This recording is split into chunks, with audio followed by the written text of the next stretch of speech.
Right, good morning everybody. Let's start now. We are going to continue IFRS 9, last week lesson. If you can remember, we started financial instruments and we just learned about IAS 39, financial instrument measurement and recognition and measurements. And thereafter, if you can remember these things, if you just recall your knowledge on last week work, financial instruments presentation 32, 39 and 7. Actually now we are discussing about IFRS 9, new one. So we started with financial instruments, then I explained what is financial instruments.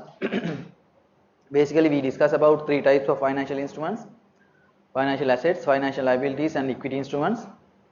So those are very general classification of financial instruments. Now we have completed financial assets. Today we need to discuss about others, right? Financial liabilities and equity instruments. So then some financial assets and the characteristics and its examples. We learned that these items are not counted as financial instruments. You can remember last week. And financial liabilities and equity instruments. This is very broad classification, general classification for financial instruments. So then we learned about debt and equity. So what are the differences between debt instruments and equity instruments, and how to identify debt instruments and equity instruments. We discussed those last week based on redemption point and the guarantee return, means the dividend. These things we discussed. Then we came into compound financial instruments. Actually now there is no universally accepted method to classify like this. Some people can say financial asset, financial liabilities, financial equity instruments and compound financial instruments. We learned last week. It means having liability component and equity component together, right? So we will learn it today. So we are going to actually complete the lesson today. Probably within 1.5 hours we will be able to complete it. We will learn financial liabilities and some questions. You can remember last week we discussed some questions related to financial assets without having transactional cost. So then this week we need to discuss about transactional cost story and the compound financial instruments, so we call them hybrid financial instruments. We discussed little on derivatives. We will learn again today something about derivatives.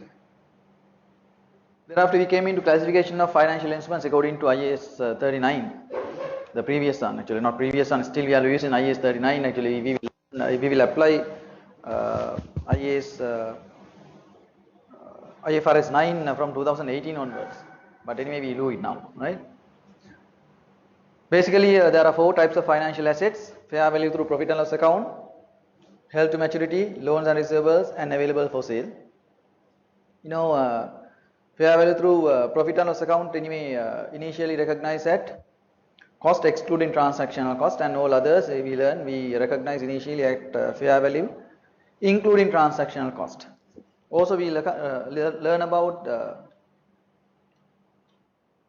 subsequent measurement.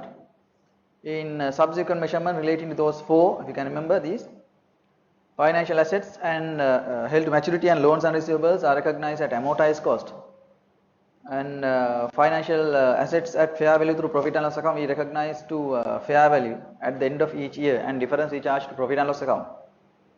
Also available for sale we remeasure at fair value at the end of each year, and the difference we recognize as part of equity, right? At the time of disposal we need to charge it to retained earnings, so profit and loss account. So that's what we learned under previous classification. Then we came into IFRS 9, right? And still we are in the transition period. This will be compulsory to apply from 2018 onwards.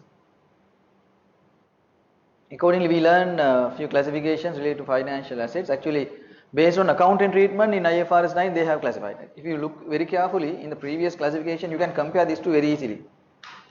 Now previous classification,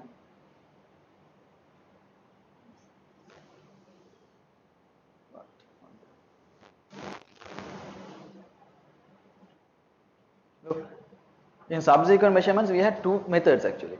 One is amortized cost and other one is fair value through profit and loss account. So there are two main classifications. First part,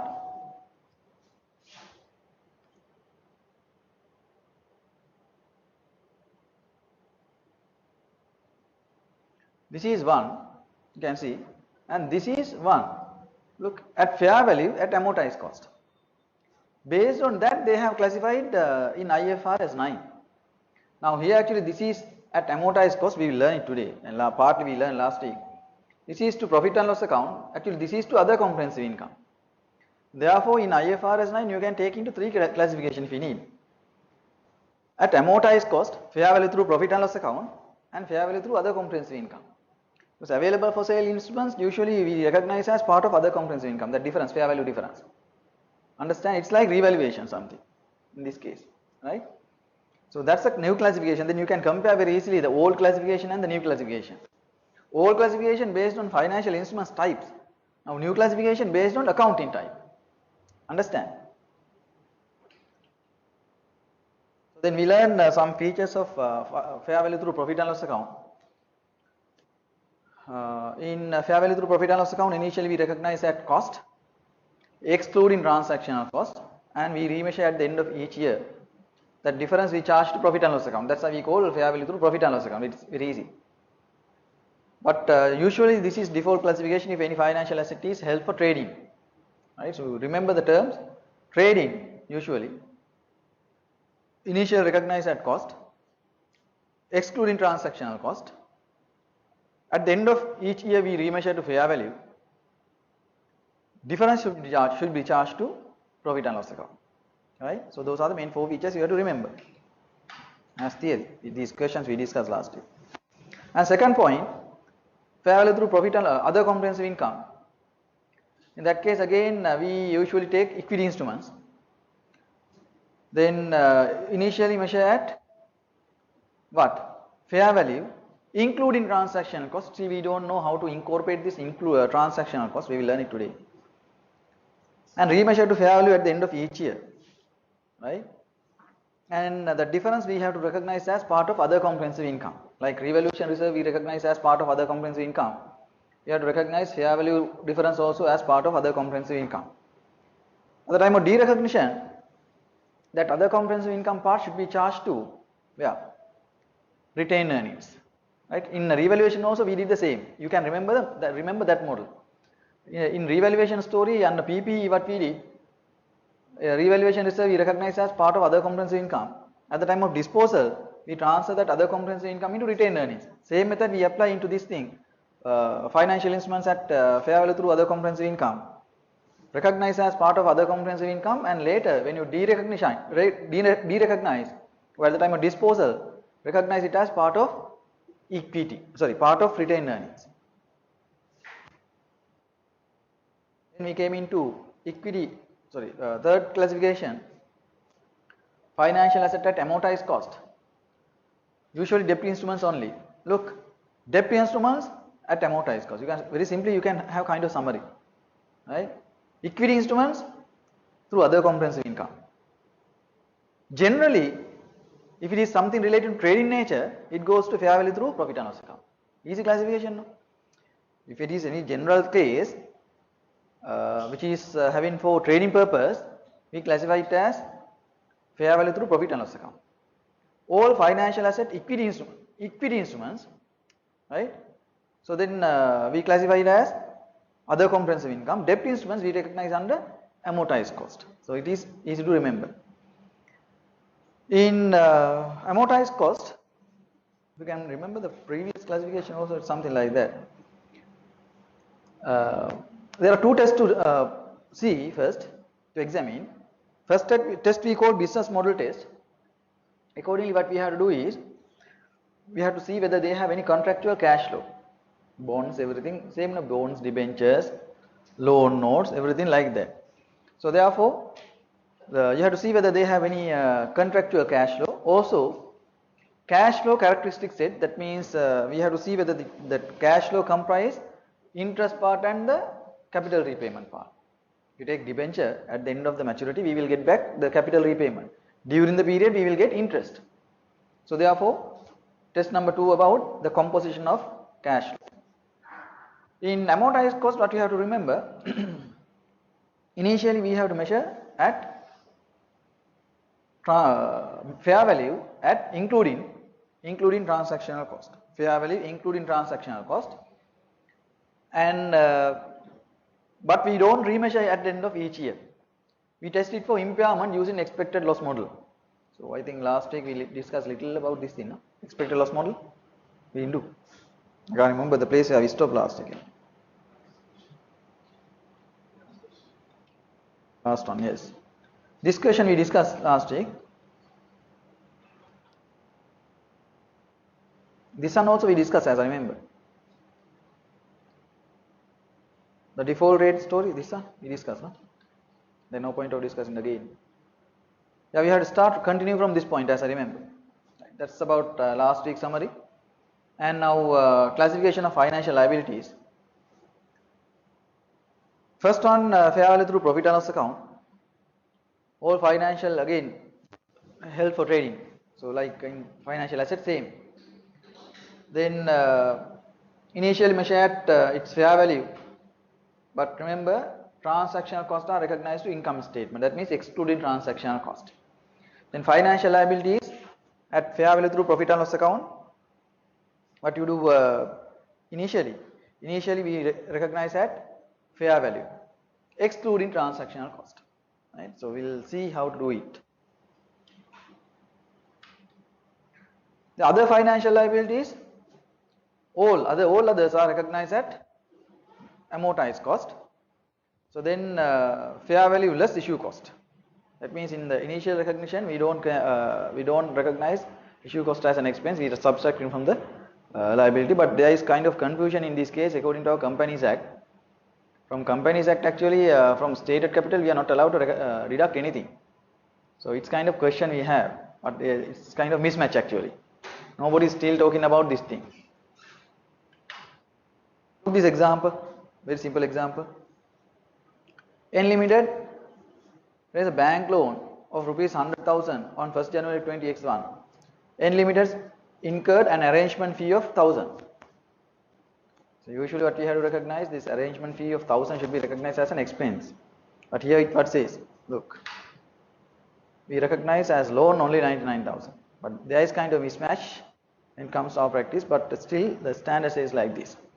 We get the pure loan on 99,000. I'll do questions after discussing this thing. Equity instruments,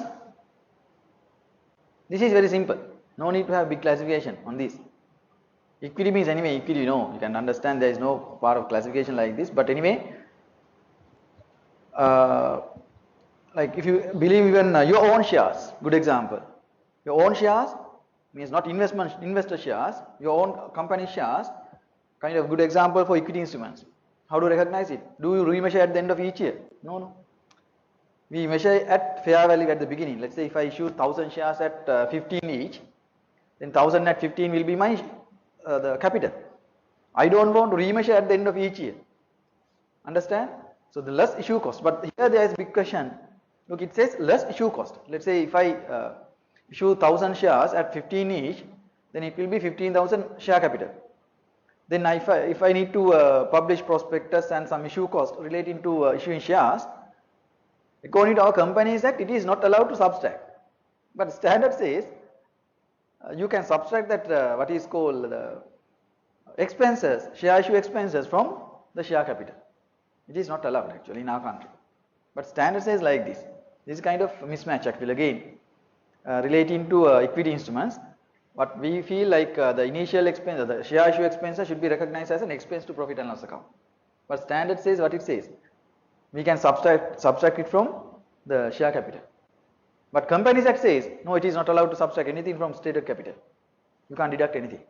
But it's kind of mismatch, right?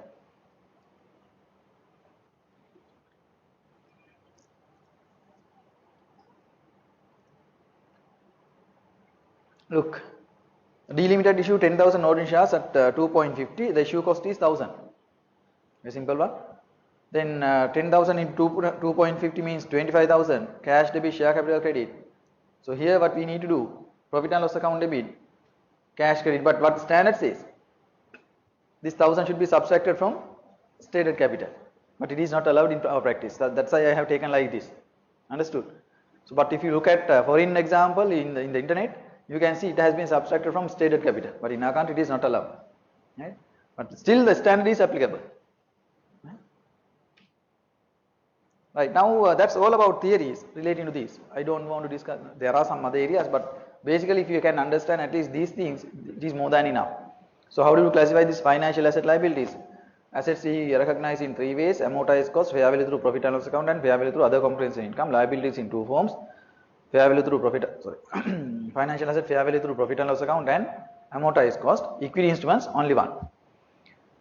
Equity instruments at fair value we don't remeasure at the end of each year, but standard says it is including transactional cost, but we don't take transactional cost, we recognize it as an expense in equity instruments. And liabilities, amortized cost and fair value through profit and loss account, both the cases we recognize at fair value. Right? In amortized cost it goes to the fair value through profit and loss account, if you can remember. At amortized cost, initial recognized at fair value, less issue cost, that means including transactional cost. In fair value through profit and loss account, again it is called beginning at fair value, and at the end of each year fair value, difference should be charged to profit and loss account. Then we learn three types of financial assets: fair value through profit and loss account, other comprehensive income, and amortized cost. In amortized cost story, you can remember we have to have two tests. Basically debt instruments are classified, and at the end of each year we don't remeasure, but we test it for impairment using expected loss model. Right? Then that impairment difference anyway we charge to profit and loss account. When it comes to fair value through profit and loss account, we take only which instruments? Equity instruments. Then equity instruments we initially recognize at fair value, and at the end of each year we including transactional cost, at the end of each year we remeasure to fair value. The difference we charge to other comprehensive income. At the time of derecognition or at the time of disposal, that other comprehensive income should be transferred to retained earnings. When it comes to fair value through profit and loss account, what it is? That is default classification. Usually if any financial asset is held for trading purpose, we recognize as fair value through profit and loss account. At the beginning we recognize at cost excluding transactional cost. At the end of each year we remeasure to fair value, and that fair value difference should be charged to profit and loss account. So that's all about the summary. Now the practice, right? So then there are some other areas. This is basic concepts in financial instruments according to IFRS 9 new one. Now hope we have done some questions, but we need to look at least 2-3 questions.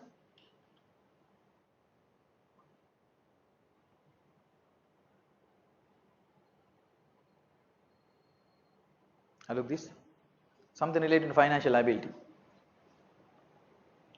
A Limited raises finance by issuing 0 coupon bonds at par on the first day of accounting period with a nominal value of 10,000. The bond will be redeemed after 2 years at a premium of 1,449. The effective rate of interest is 7%.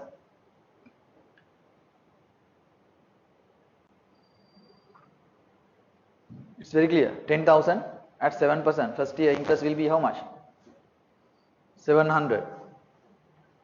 Right? Second year interest is how much? 10,700 into 7%. Compound interest.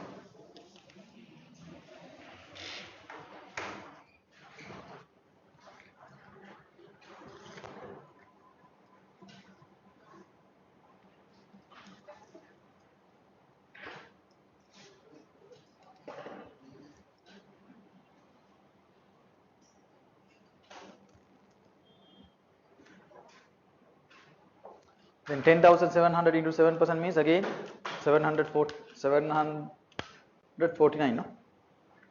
10,700 into 0.07 means 749. Then total interest you are going to pay is how much? 1,449 at the end of the second year. Very simple word.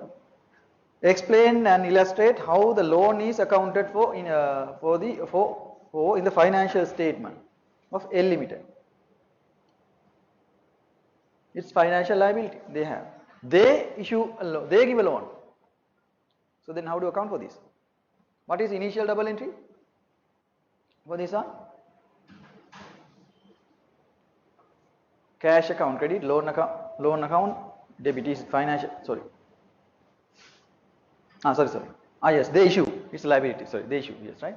They get cash, then cash debit and financial liability credit, initial one. At the end of the first year, you have to pay interest. Profit and loss account debit, you have to credit.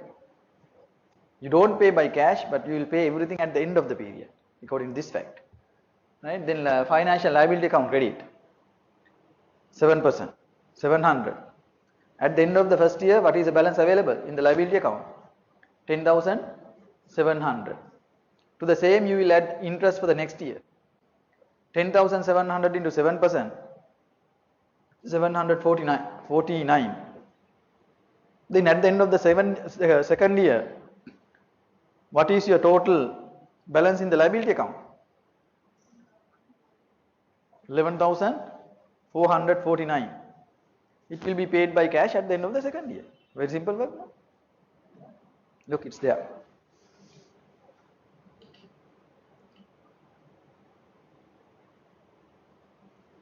Look, account also there. First year, you can see here. Cash debit, liability credit. First year interest, P&L debit, here credit.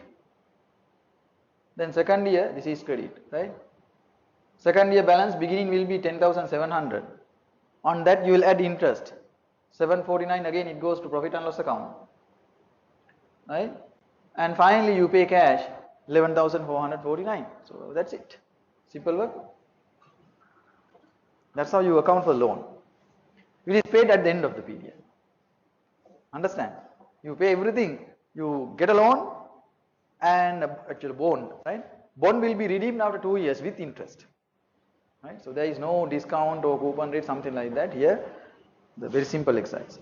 Look, this are little complicated than that. End of the second year, we have to pay with premium.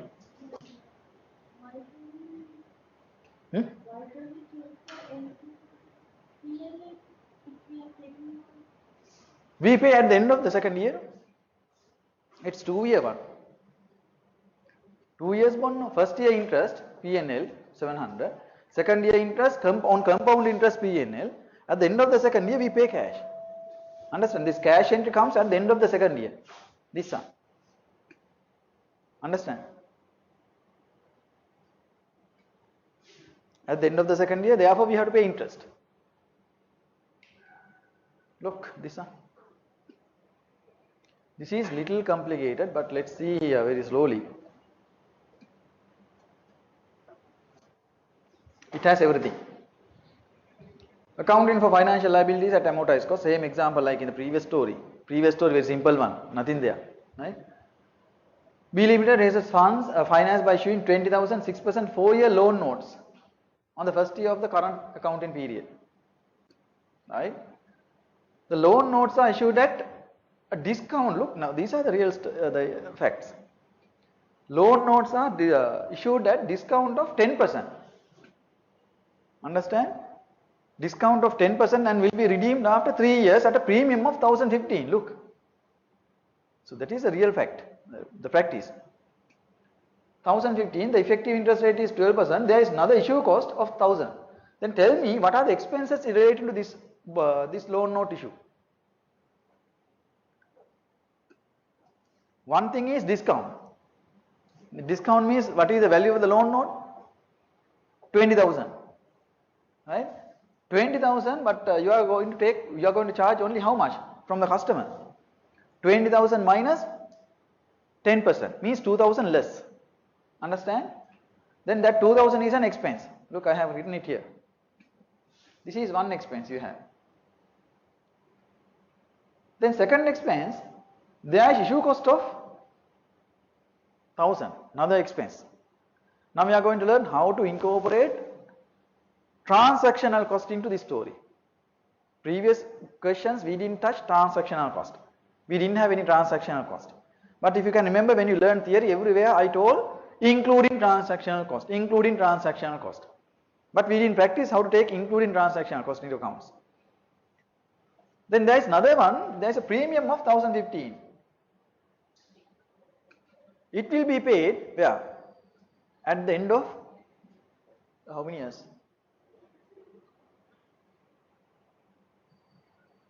3 years. Then look, there are 3 expenses if you note very carefully. One expense 1000 at this point of time, issue cost. Discount 2000 here, right? This is third year, second year, first year. 1015 expense you have to incur on this point.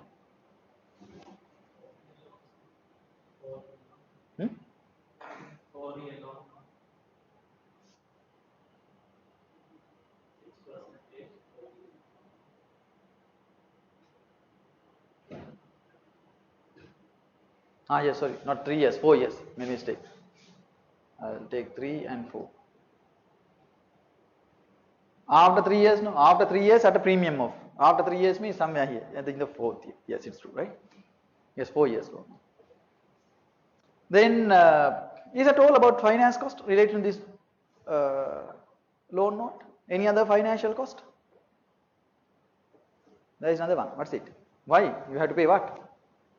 Interest over the period. Interest, how much? Interest for what amount? Interest for 6% at 20,000 at 6%. Then how much is it? 1,200 for each year. 1,200, 1,200, 1,200, 1,200. Look what amount of finance cost you have relating to this liability. 1,200 into 4. Over 4 years it is. Over 4 years. Got it? 1,000 at the beginning. Another 2,000 at the beginning. 1,015 at the end. Now what is the real rationale? What should be now? Look, if you do account like absolute ones, in the first year your finance cost will be how much? 1,000 plus 2,000 plus 1,200. Second year your finance cost will be 1,200. Third year finance cost will be 1,200. Fourth year finance cost will be 1,200 plus 1,015. Is it correct to recognize like that? That is our question. Understand? Is it correct to recognize like that? But loan is equally running over how many years? 4 years. Therefore, what we should do, this total finance cost should be amortized over 4 years after considering time value of money. It is fair. Why? Otherwise, what will happen? Related to this financial liability, you will have big cost in the year 1. There are 3 costs in year 1. In year 2, you don't have cost, only 1,200. In year 3, only 1,200. Then year 4 again, 1,200 plus 1,015. There is big, what is called volatility related to this finance cost. It is not fair. What we should do? We should take this total, it will be around 8,000 something as I remember.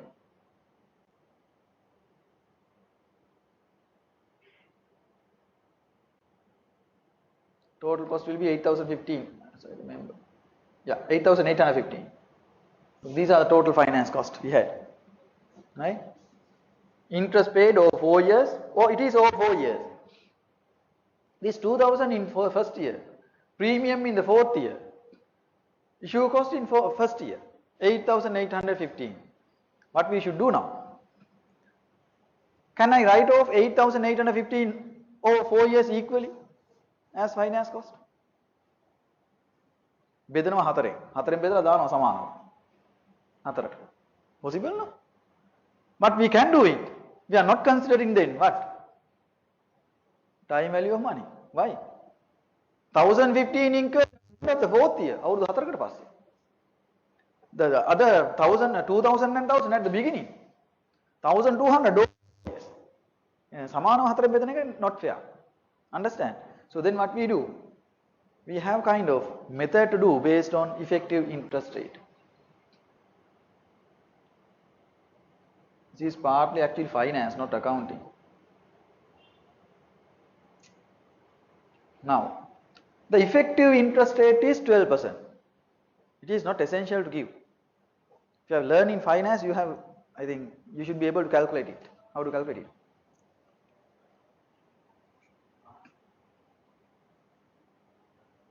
One divided by 1 plus r is about n. It's a discounted factor formula now. Yes, it's true. Now we have to go into how to take this 12%. Tell me. Now anyway, it is given in this question. If you just check, now actually I am not going to do it. We have to do it in Excel. Just open Excel sheet and try later. Then you can take this 12% even though it is not given. In accounting we give it. This is finance manager's role. It is not accountant's role. What accountant has to do, they have to do accounting only. As accounting point of view. Now actually accounting finance running together even though we have two programs. Right? So because without finance we can't do accounting. Now how to find out this 12% effective rate? It is IRR. Right? If you put into Excel sheet like this, what is the money you take at the beginning? How much you get?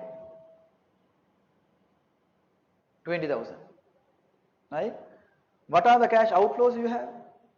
At the beginning itself, you have another. How much of expense you had? Issue cost 1000 at the beginning. At 0. 0, 1, 2, 3, 4. There are 4 years now.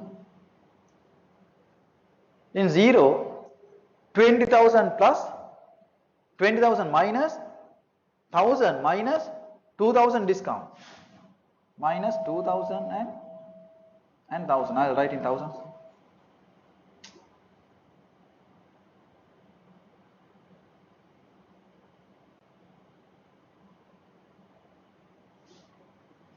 $20 minus 2 minus 1 in year 0.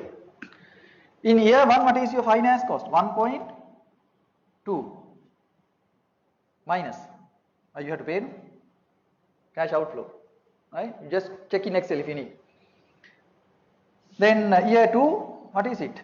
1.2 your finance cost. In year 3, 1.2 your finance cost. In year 4, how much is it? What will be your cash flow in year 4? You have to pay back 1.2, all these. 1.2 plus 1015 plus what? 20. By repayment, capital repayment, everything you have to repay at the end of the 4th year. Got it? Now what are the cash flows? You open in Excel now? You do it in Excel now? Yes, right? Now beginning your cash flow should be plus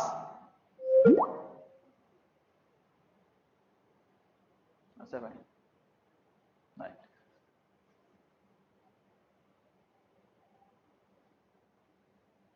Beginning minus 7, plus 17. In year 1, 1017 means 17,000. 1,200 minus. Year 2, 1,200 minus.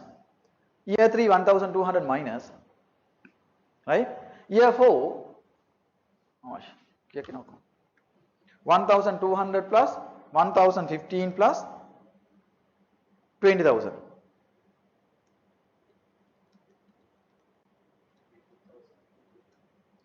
22,215. Then take it. You go into another cell. Equal IRR.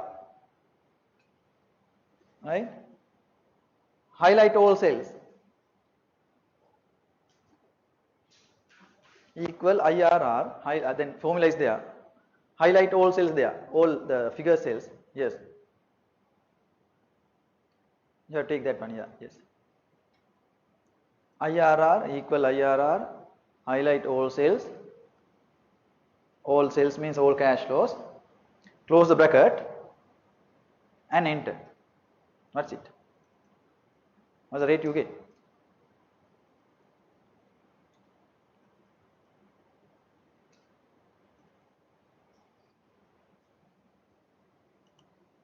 There, it's minus.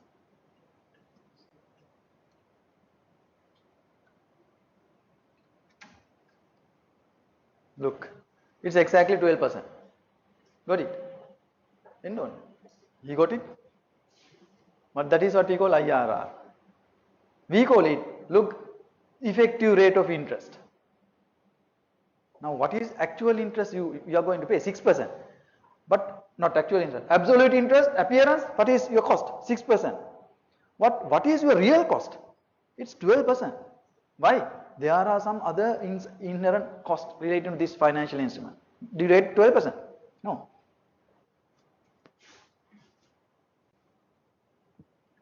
Plus 17, why do you accumulate? No need to accumulate. You get into the cell. IRR, not that cell. Where are they? You type it again. IRR, highlight all cells, these cells, the cash flow cells. Yeah. So bracket, enter. Look, it's 12% exactly. That's what we call IRR. Even you are going to get a bank loan, this is the way of evaluating. Mostly people do not know how to evaluate it. Let's say a very simple example. If you are going to get a loan or lease facility, did you discuss lease here? Last semester I didn't discuss, no? I need to discuss it. Very simple example. Now if you are going to buy an asset, or let's say your car under finance lease, two different leasing companies will give you two different options. What they say, now let's say, now this leasing company, they will say, if I am going to buy a car under lease terms, you will say for 1,02,000, right, for first 2 years. Then after that I have to pay capital repayment 100,000. Then from the third year onwards it will be 1,900 for 1 lakh. Then there is documentation charges, there is stamp duty something, processing charges, something is there. All are cost, no? Anyway in my hand.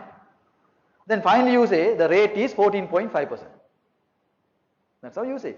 Then there is another leasing company, what they say, they will say for the first 1 lakh, within first 2 years it is 1,900, right? From third year to fifth year it is 1,950. There is no capital infusion in the year, in the middle. Documentation charges 7,000, then you said 15,000. Then rate is 14%. Which one should be selected? How can you evaluate? Is it less one? 14%. 14% is their cost. Then I have some other costs. What are those? I need to care about time value of money in my hand, and also I need to care about documentation charges. Then in the middle I have to pay some capital repayment. Then only they will deduct the what is called the installment. Everything should be considered. So then what is the method again? This is a method of calculating effective interest rate, right? So then this should be the interest rate I should use to amortize my finance cost over the period, not 6%. Understand? So total cost, total my this liability cost is 8,815. It means even you take 20,000, 8,815 over 20,000, it is not 12%, no, something else. But if you take IRR like this, it means your NPV will become 0 if you run at this 12% rate. It means if you take this 12% rate to amortize your total cost over the period, finally it will be 0. So that's the meaning of this. In leasing I will show you how to do it in Excel. Same thing again, to evaluate different lease options. Same thing in, let's say if you are going to buy get a bank loan, they say documentation fee is this much, lawyers fees, different processing charges, you have to open another bank account, you have to deposit 500,000 at the end of each month, not 500,000, 5 rupees 500 to the separate savings account. There are different conditions. In your hand, from the customer point of view, all are cost to you, but in different point of time, not at the beginning sometime. I think given in leasing also same thing. After 2 years time they say you pay 1 lakh at once. Especially like for seasonal products, agricultural products වලට එහෙම lease දෙන්නේ එහෙමනේ. ඒගොල්ලෝ මොනවද කියන්නේ? When you start your harvesting, you have to pay big amount. එහෙමනේ කියන්නේ. අර ගොයන් කපන කාලෙට කියනවා ලොකු ගාණක් ගෙවන්න. ඊට පස්සේ lease installment එක අඩු වෙනවා. එතන කාටවත් පුළුවන් evaluate කර ගන්න හරිම ගන්න ඒකට. If you don't know time value of money and the techniques, you can't evaluate what is the best option. දැන් සමහරවිට මම හිතුවා මම ගන්න යනවා නම් අපි හිතමු tractor එකක්. Ex leasing company වල they say right අද අරන් යන්න සත පහක්වත් එපා. දැන් නම් එහෙම බෑ. Now there are slabs no 25% for motor cars නෑ. Three wheelers and motorbikes එහෙම තියෙන්නේ. එච්චරයි යන්න පුළුවන් maximum finance and we will discuss it later. So different options are there. Options should be evaluated based on this. ඇත්තටම මගේ finance cost rate එක කීයද මේකේ? 12%. ඒ වුණාට pay එක කීයද? Only 6%. 12% is because some other different types of cost. Discount එකක් දුන්නා, premium එකක් දුන්නා. So there is issue cost. You have to consider everything in accounts point of view, right? Now hope you can understand this thing. Now 12% already identified.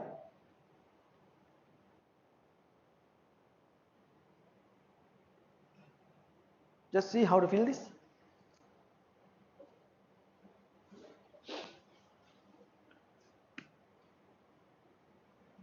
We'll do because we don't have enough time. There is another part to do today.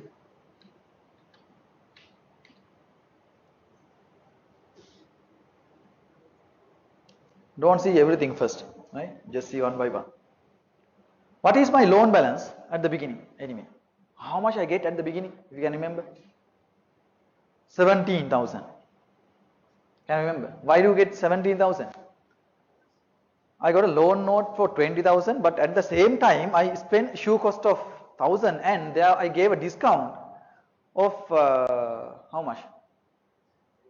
2,000 to 10%. Actually, now let's say if I am going to issue the loan note to you, you give me only 18,000 now, because I give a discount of 10%. Then I collect only 18,000 now. From that 18 also I have to pay what? Issue cost of 1,000. Then net of that is how much? 17,000 I got in hand.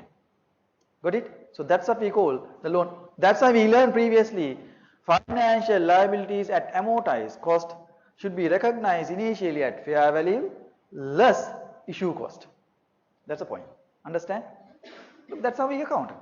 Now, very simply, if you are going to give a loan to customer, not if you are going to give a loan, if you are going to get a loan, what should be your loan impact or the net loan after subtracting expenses?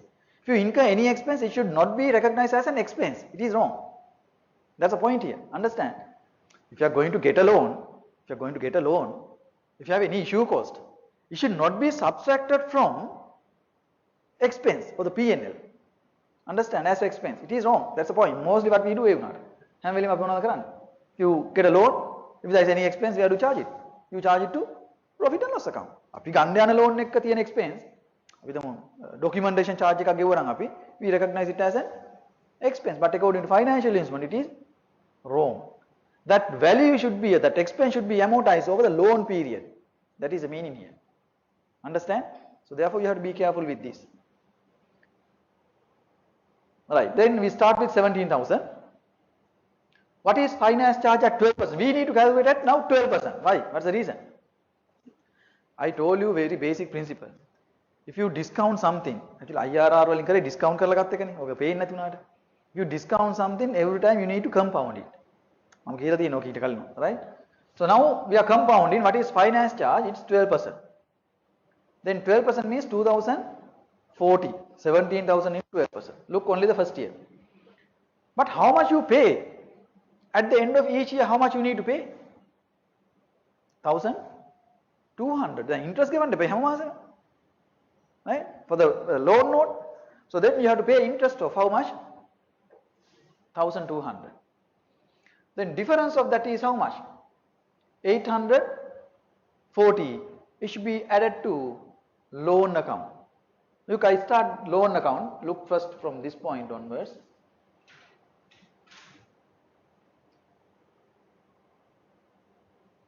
First entry, look here, this one. Cash debit, you draw accounts, you draw it like that. Don't draw everything together. You take one by one, otherwise you can't understand this. First point, you open loan account. Cash debit, loan account credit, it's your liability. Understand? 17,000, you can understand how to get 17,000. Actually, even though you get 20,000 loan note, what is your initial liability? You have to show only how much? 17,000. Cash debit 17,000. Your loan account credit 17,000. That is first point. Second one, if you look, double entry is there, right? This double entry, right? You pay cash how much as interest? 1,000. What should be your total finance cost? 2,040. Why? We know now the total cost should be at 12%. 2,040 profit and loss account debit. But you pay cash how much? 1,200. You pay only 1,200. Others hidden ones, hidden cost to you. It should be added to the loan balance. So then look here, loan account credit 840 and cash account credit. Cash I have not updated there. Cash account credit 1,200. Understood this thing? At the end of each year you have to pay interest. Loan note interest. Then look the double entry here. Sorry. 840 here credit and profit and loss account debit. It should be charged to, anyway automatically it goes to profit and loss account, right? Then double entry, this 840 not alone. What is the total finance cost to profit and loss account? 2,040. P&L debit, it came from P&L. Inside that 2,040, this 840 also there. Then 2,040 debit to P&L, credit cash 1,200, credit to liability how much? 840. Got the first double entry? Understand? Then at the end of the year 2, what is your outstanding balance? 17,840. This is at the end of the second year. Understand? 17,840. Then what happens at the end of the, again for the second year? 17,840. Then second year, what is your finance cost? Compounding. 17,840 into how much? 12%, right? 17,840 into 12%, it will be 1,140.8. We will take it as 1,141. Got it?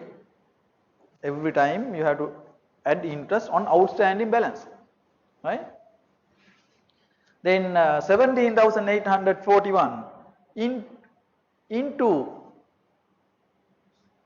17,840 into 12% means 2,141. Then what is double entry? You can now tell the double entry. Profit and loss account debit 2,141.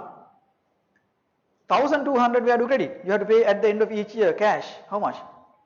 1,200. Balance 941.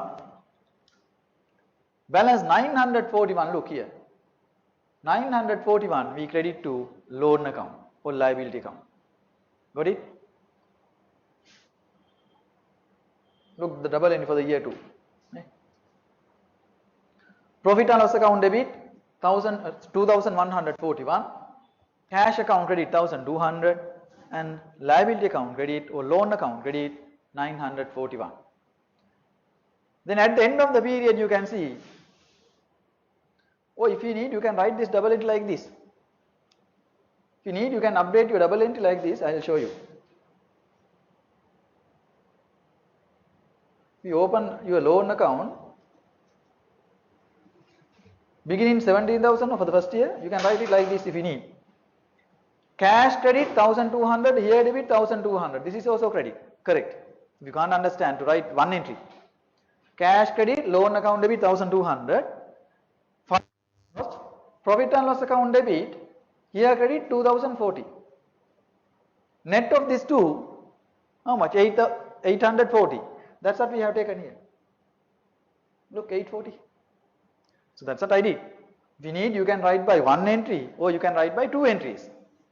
So I took one entry. Then third also you do the same.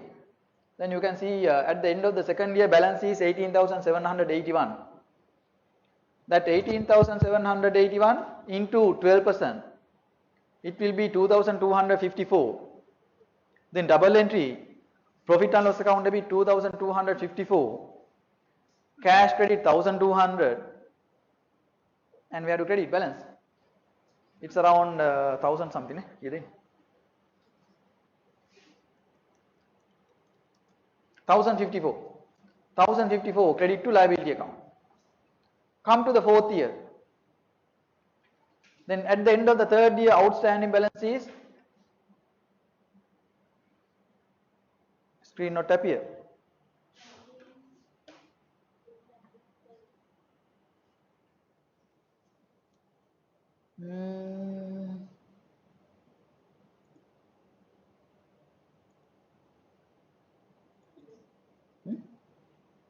I think it's appearing problem with, I think, your machine. Appearing, no? Your one? Yes, it's there. The screen is there. Just check your system.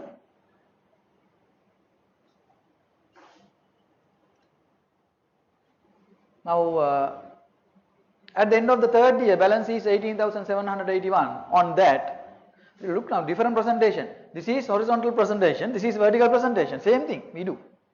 Right? You can compare these two easily. This is horizontal calculation, and this is vertical calculation. Make a balances. The 18,781 into 12%, 2,254. That minus cash flow, again, P&L debit 2,254, cash credit 1,200. The difference should be charged to profit and loan account.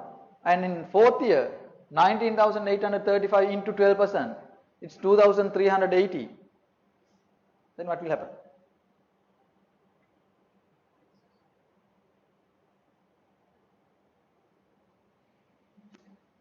You will pay back cash how much?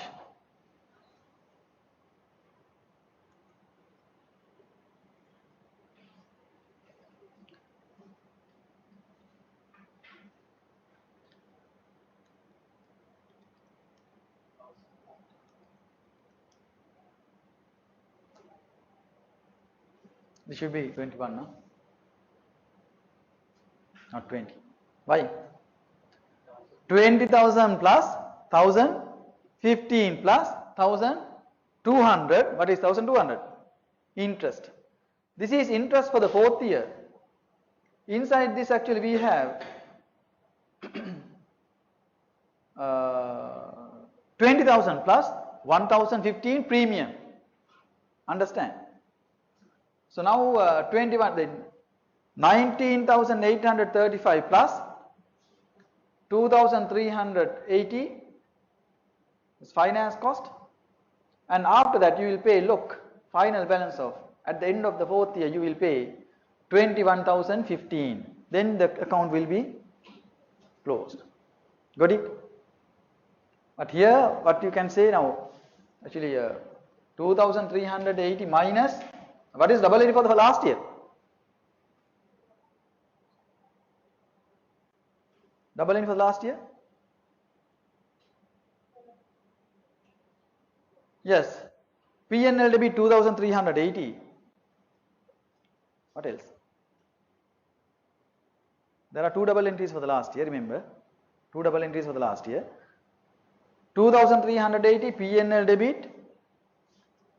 Here credit, here credit 1,180 and cash credit 1,200. That 1,200 already we have paid.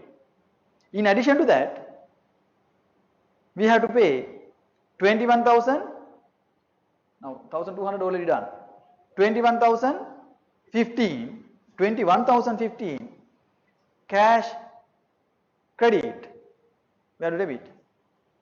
Loan account debit. Then account will be loan account debit to look 21,015. It will be closed. There are two entries. Got it? It's there. In fourth year, look, there are two double entries. First double entry 2,380 profit and loss account debit. It's there, correct? 21,015. 20,015. In fourth year, profit and loss account debit 2,380, cash credit 1,200 and loan account credit 1,180. Then finally loan, everything you have to repay 2,015, cash credit, loan account debit, then your loan account will be closed. Now what we did finally? What are the amounts you charge to profit and loss account at the end of each year? Look.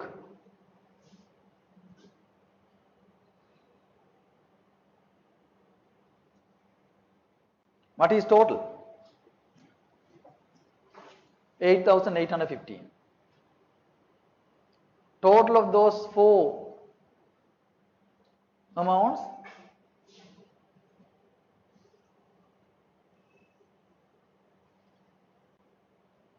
should be 8,815. Look what we did then. අපි අර සාමාන්‍ය විදිහට කරා නම් මොකද වෙන්නේ?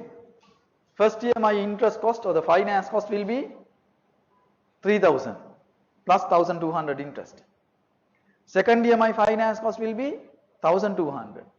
Third year finance cost 1,200. Fourth year finance cost 1,200 plus 1,015. 2,250. එතකොට there is big variation. දැන් මොකද කරේ බලන්න. Smoothly we amortize over how many years? 4 years using effective interest rate. That's what we did. Finally total of all these will be 8,015. Look. 8,815 not 8,000. 8,815. So that is the point.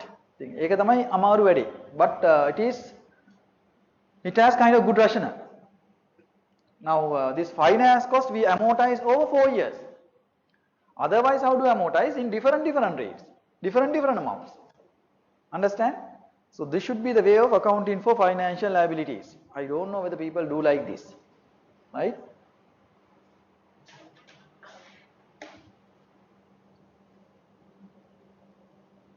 Right. Any clarification related to this?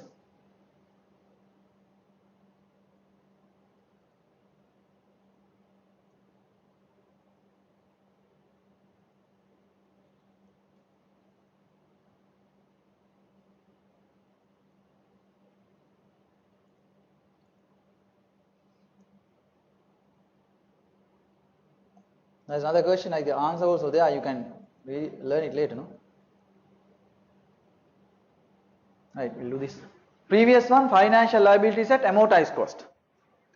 This is financial liabilities at fair value through profit and loss account. This is easier than the previous one. ඉස්සෙල්ලා එක තේරුණාද? The previous one?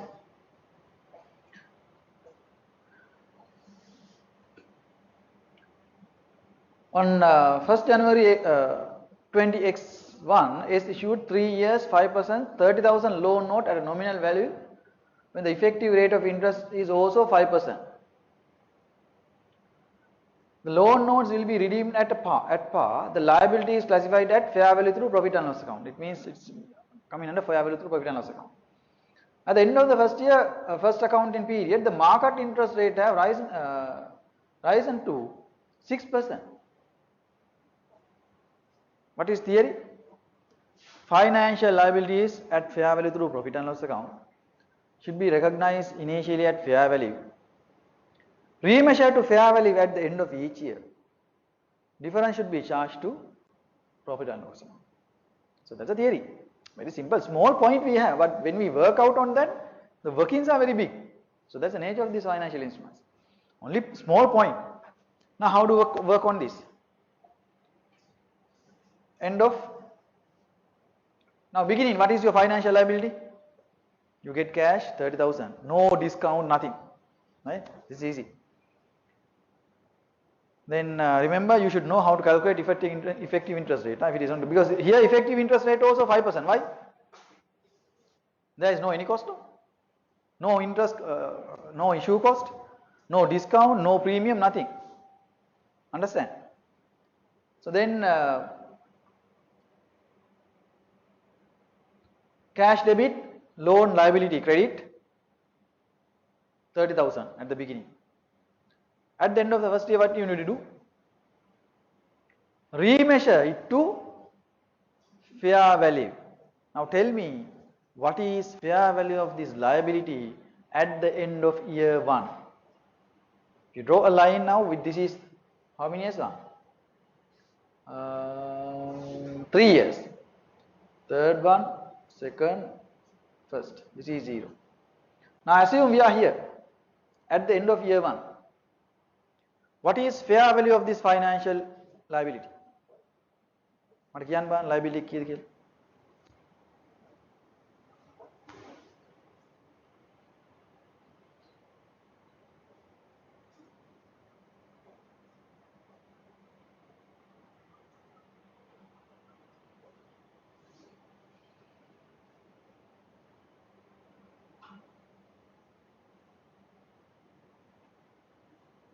1000.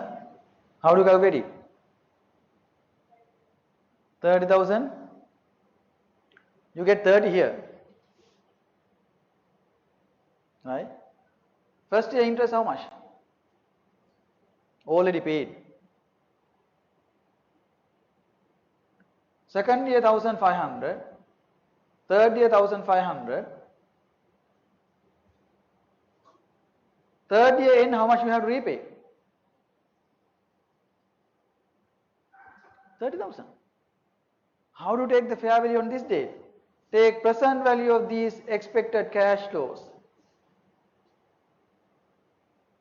at the rate of which percent? Not 5%. Now you need to take 6%. Why?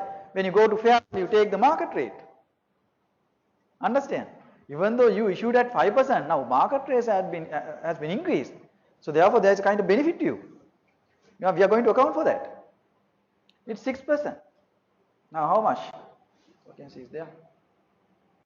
Look the way I have calculated it. It's there, look. The same picture I have drawn. At the end of this year, now we are standing on this date, remember. At the end of the year 1. So then I have taken present value of these cash flows. Then here 30,000 plus 1,500. 31,500. Discount rate should be 6%. Then 1 divided by 1.06. Then first year discounting factor 0.943. Look, 0.943 here. Then second year discounting factor 0.889. I took it as 0.890. Understand? Take the present value of that too. Then value will be, look, the same thing I have taken here, 29,450. Look, I have remeasured this loan. Look, I have remeasured this loan to fair value. Then there is a difference here. How much? This is wrong. Huh? This account. You have issued loan notes and the other way around. Don't have space to write. I'll draw it here. Liability should be in the credit side now. 30,000 here credit. Got it? At the end of the first year, new value will be 29,450. Then there is a difference here. How much is it? Double entry is correct. The way I have written is correct here. Loan account debit. Difference?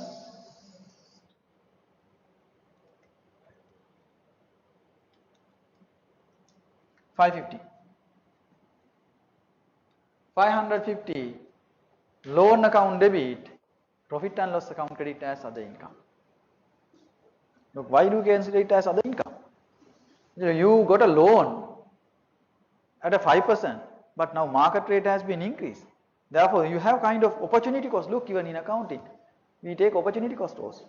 This is kind of benefit. Opportunity cost has been decreased, so therefore it's kind of benefit too.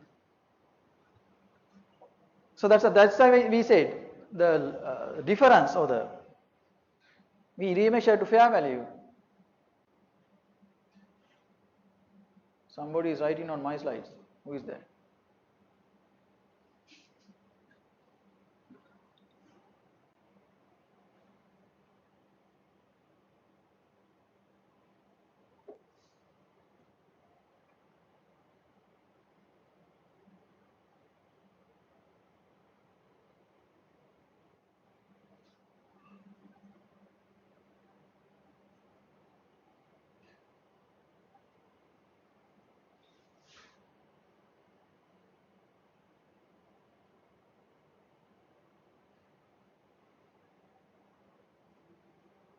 Don't take over the presentation.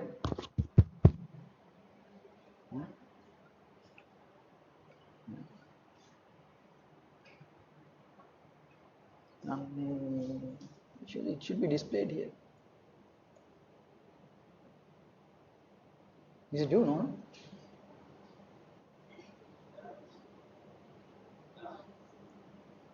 No, he is taking over this presentation.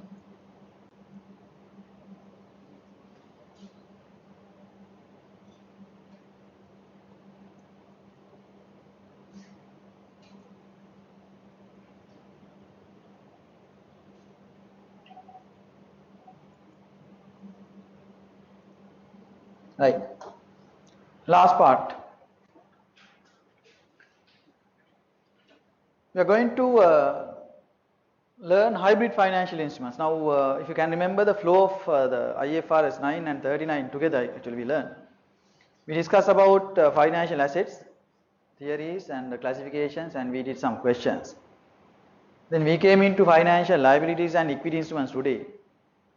And we learned two types of equity instruments, financial liabilities and equity instruments. And we did two questions for two types of financial liabilities. Now the third classification, you can remember at the very beginning, last week I told you, financial asset, financial liabilities, equity instruments and compound financial instruments. So we call it hybrid financial instruments. It means hybrid means you have two components. What is it? Debt and equity in one financial instruments. One part debt, one part equity. Very simple example, like let's say, if I am going to issue a debenture, 5 years debenture, at the end of the 5th year, the recipients have right to convert those debentures into equity shares. Understand? So now in my hand, it's part of liability plus equity maybe. Why? Let's say if you are the debenture holders, if I issue 5-year debenture to you, I'll pay interest as usual at the end of each year. You have an option to convert your debentures into equity shares at the end of 5th year. Then from my side actually, in your side it is financial asset. You bought it from me. So therefore in your hand it is financial asset. From my hand, I'm not sure whether it is financial liability or equity instruments. Why? Sometime you or part of you will convert your debentures into equity at the end of the 5th year. So therefore at the very beginning even, I don't know whether it is liability or equity, but I am sure it has part of liability and part of equity. Those kind of things in my hand we call compound financial instruments.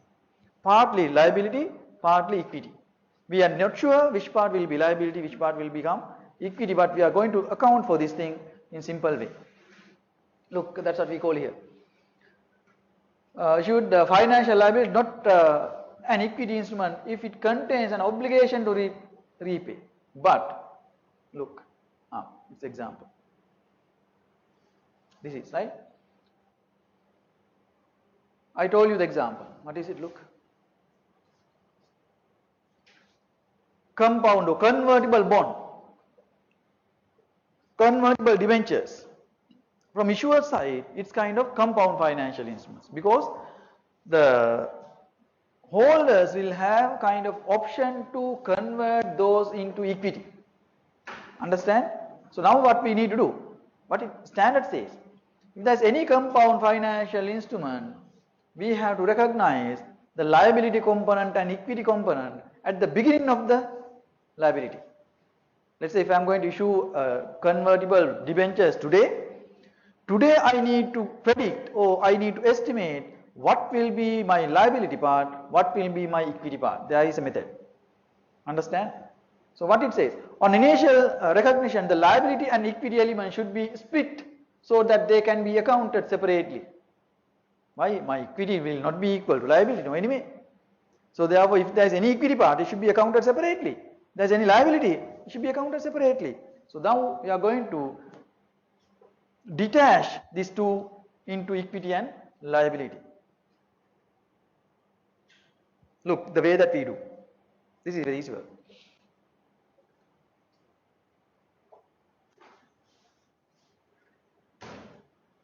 What we have to do? First, determine the carrying value of the liability component. Balance allocate to equity. Simple work, no? Then first what we have to find out? Liability from the total fair value subtract liability, balance will be equity. Now the question how to do it? Look how to identify liability component by measuring the fair value of a similar liability that does not have an associated equity component. Let's say good example like this. Let's assume I am going to issue two types of bonds or debentures in different conditions. Let's say for this party I am going to issue a debenture at 5%, but you don't have an option to convert your debentures into equity shares at the end of the period. You don't have that right. Therefore, I give you 5%. I am going to issue another set of debentures to this party. But I say, oh, you can have debentures, but you have right to convert your debentures into equity shares at the end of the year, at the time of maturity. What will be the percentage? I already promised to this party 5%. What will be your rate? 5%, no less than that. What I told you, I'll give you 5%. But you don't have right to convert your debentures into equity shares at the end of the period. But to this party, what I say, you have right to convert your debenture into equity shares at the end of the period. What will be your percentage? That I promise. Less than 5% like to him or higher than 5%? Less than 5%. Why? You have a chance to get dividends after the redemption period also. That means you have right to become owners of the company at the end of the period. Therefore, sure, I will give you at least 3.5% to compensate the benefit you enjoy after the redemption. Therefore, very easy now. This side 5%, no option. This side 3.5%, but you have an option. Then what is the option? In my hand, 1.5%. Then easily you can find out split liability component and equity component. Now what is liability component in your hand? Then I take your debenture and discount at which percentage? This 5%. Why? If the component is not there, I pay how much? 5% to this party. Got it? Therefore, I should discount. Fair value, present value, cash flow. So then I discount it at 5%. Then I will get a value. That value minus your debenture value will be the equity part. So that's what we do here. We will see. Look this question, then you can understand it.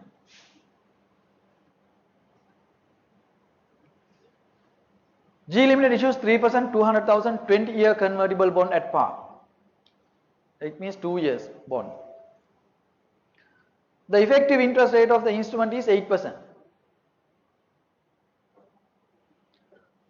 The terms of convertible bond is that the holder of the bond on the redemption date has the option to convert the bond into equity shares, the rate of 10 shares with nominal value of 1 rupees per share of 100 debt rather than being paid in cash. Very simply, you don't want to worry about how to convert it now. Conversion part we are going to split into two as debt and equity. Anyway, now the thing is, you have an option to convert your debt into equity at the end of the second year. Right. G will account for the final liability using amortized cost. Yes, it's definitely this kind of liability should be recognized at amortized cost. No transactional cost. Ignore transactional cost. Now, what is now very clear? If you have debt and equity option, you have to split into two as debt part and the equity part. How do at the beginning? Then what are the cash flows you have? What are the cash flows you have identified? Discount it at which percentage? 8%. Is it? Look.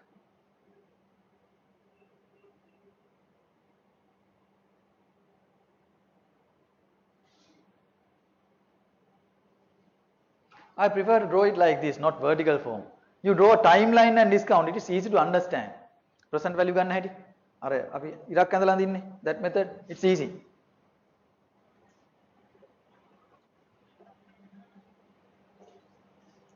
Now, look the time frame I have taken. Beginning I take 200, look. Beginning I take 200, it's loan note value. At par, no discount, nothing. At the end of each year, we pay interest. 200,000 at 3%. අපි කියවනේ 3% නේ. 3% means කීයද? 600. හරිනේ. එතකොට 1000 වලින් ලිව්වොත් 6. Have we?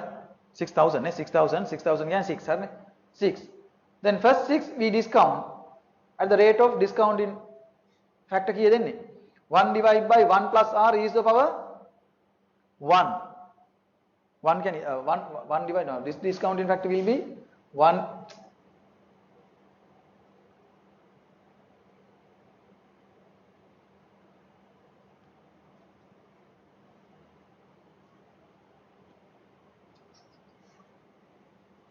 Start 1.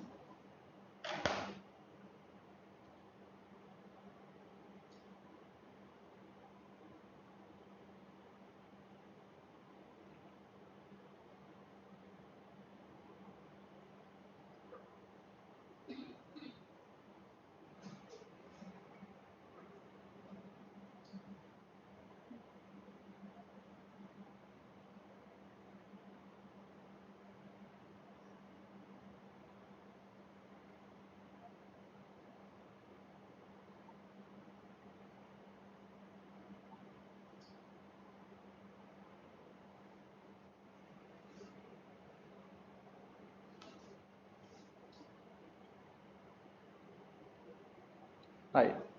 First year discounting factor 1 divided by 1 plus r means 1.08 e to the power 1. First year discounting factor. So it will be 0.925 or 0.926 you can take, right? So then that into 6, your value will be 5.5. Look here, 5.5, 5,500. Then second year, how much it will be? Not 6, it will be at the end of the second year you have to repay. We are going to find liability component first, no? If it is liability component, no equity, you have to repay or pay it back. Not 6 or 200, it will be 206. If you need, you can take 206 into second year discounting factor, it's 0.857. Then your value will be sum of these two. I have discounted these two cash flows separately. 6 separately, 200 separately, or you can take 206 at once. Then the fair value of this liability will be how much?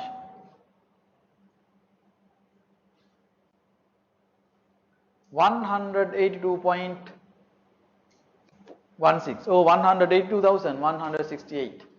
Got it?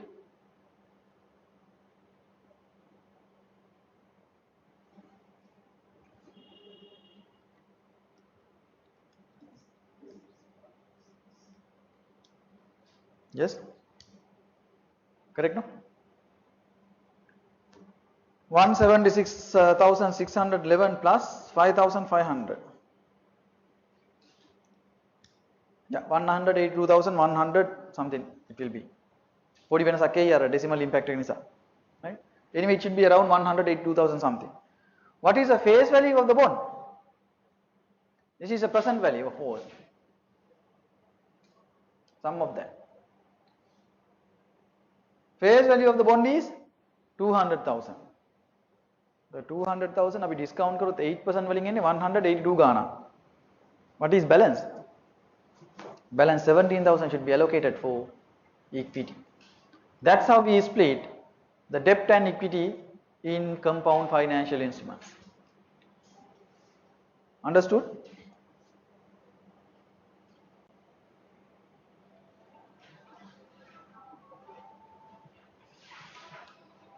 Right, let's see another question.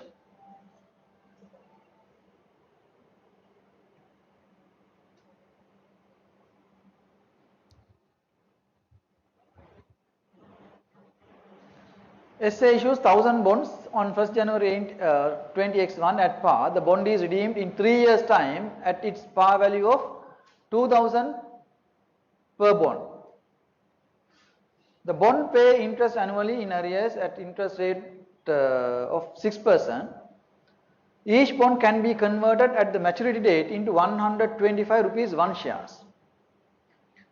The prevailing market interest rate for 3-year bond that have no right of conversion is how much? 9%. Look, if the conversion option is not there, people will get 9%. If the conversion option is there, they will get only 6%. It means they are the compensating 3% premium for what? For the option. Understand? So now split into two. In this case, 3-year bond. This was under the past progression. Slides is not appearing. Not appearing.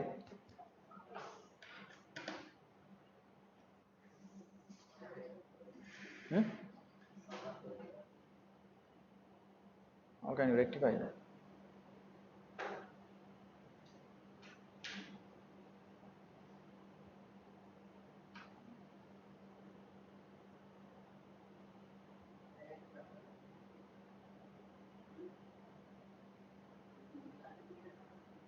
Just see whether it is presenting now.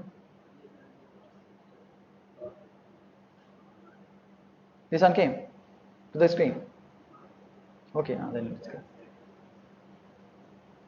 I'll take the previous one.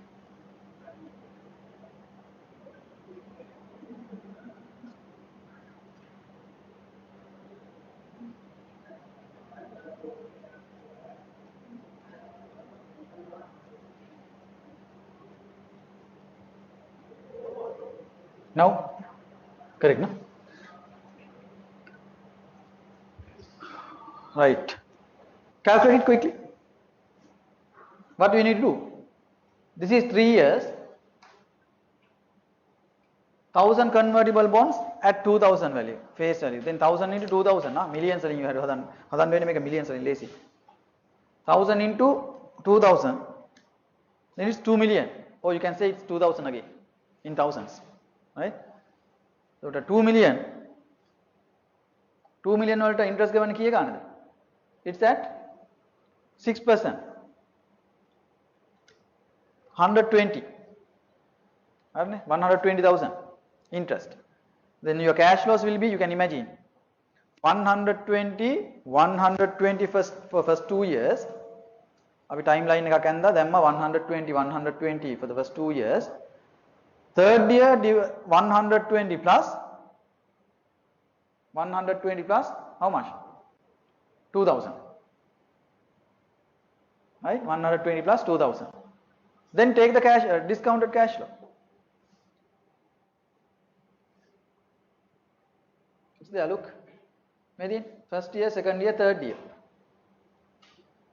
First year 120, second year, first year 120.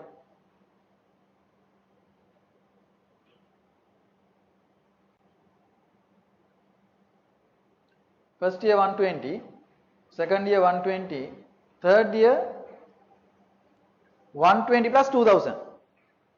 Then take the present value of all these at the discount rate of 9%.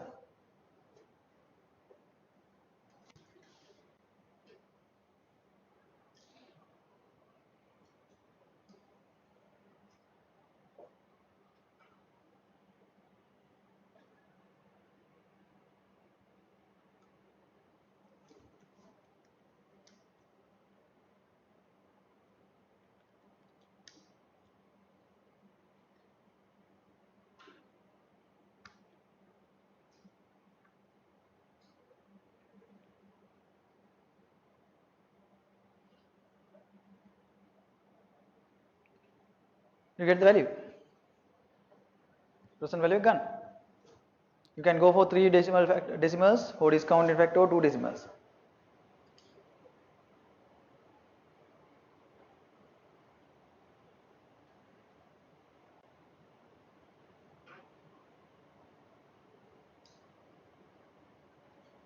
How much?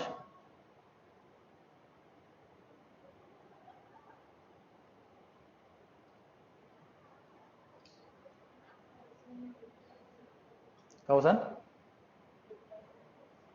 1847 around, yes. 1,847,000 something will be. Right? You will not get exact value because of this decimal thing impact. Remember in the exam, if the discounting factors are given, use those discounting factors. Then you can have uniformity of answers. Otherwise, people will take different level of decimals. Samara decimal දෙකක් දාලා හදයි, සමහර අය තුනක් දාලා හදයි. ඒක උත්තරේ වෙනස් වෙනවා පොඩ්ඩක්. Right, then 187,000, 1,847,000. It is your total debt part. What is the face value of the bond? 2000 into 1000 ne 1000 bonds. එතකොට එන්නේ 2 million. මෙතන 2 million වලින් අඩු කරන්න ඕන කීයක්ද? 2 million minus 1,847,000. Then difference will be what's it? Equity part. එතකොට දැන් අපි ඉගෙන ගත්තා to split debt and equity in compound financial instruments. Still we didn't talk about accounting part. ඉස්සලා අපි වෙන් කරගන්න accounts හදන්න. Now what's the double entry? Look. The way we account for this. We collect cash how much anyway? There is no what is called there is no discount, no issue cost, nothing. So then cash debit 2 million. Where to credit? Equity credit 100 here then 152 then 1847 minus 2000 153 or 154 maybe, right? ඒ වගේ ගානක් 152 153 වගේ ගානක් එයි. Equity credit, balance credit to liability account, financial liability credit. You can see the double entry here. Cash debit 2 million. Equity credit 152 or 153. It depends on your figures. And liability credit 1,847,000. 47,000. Right?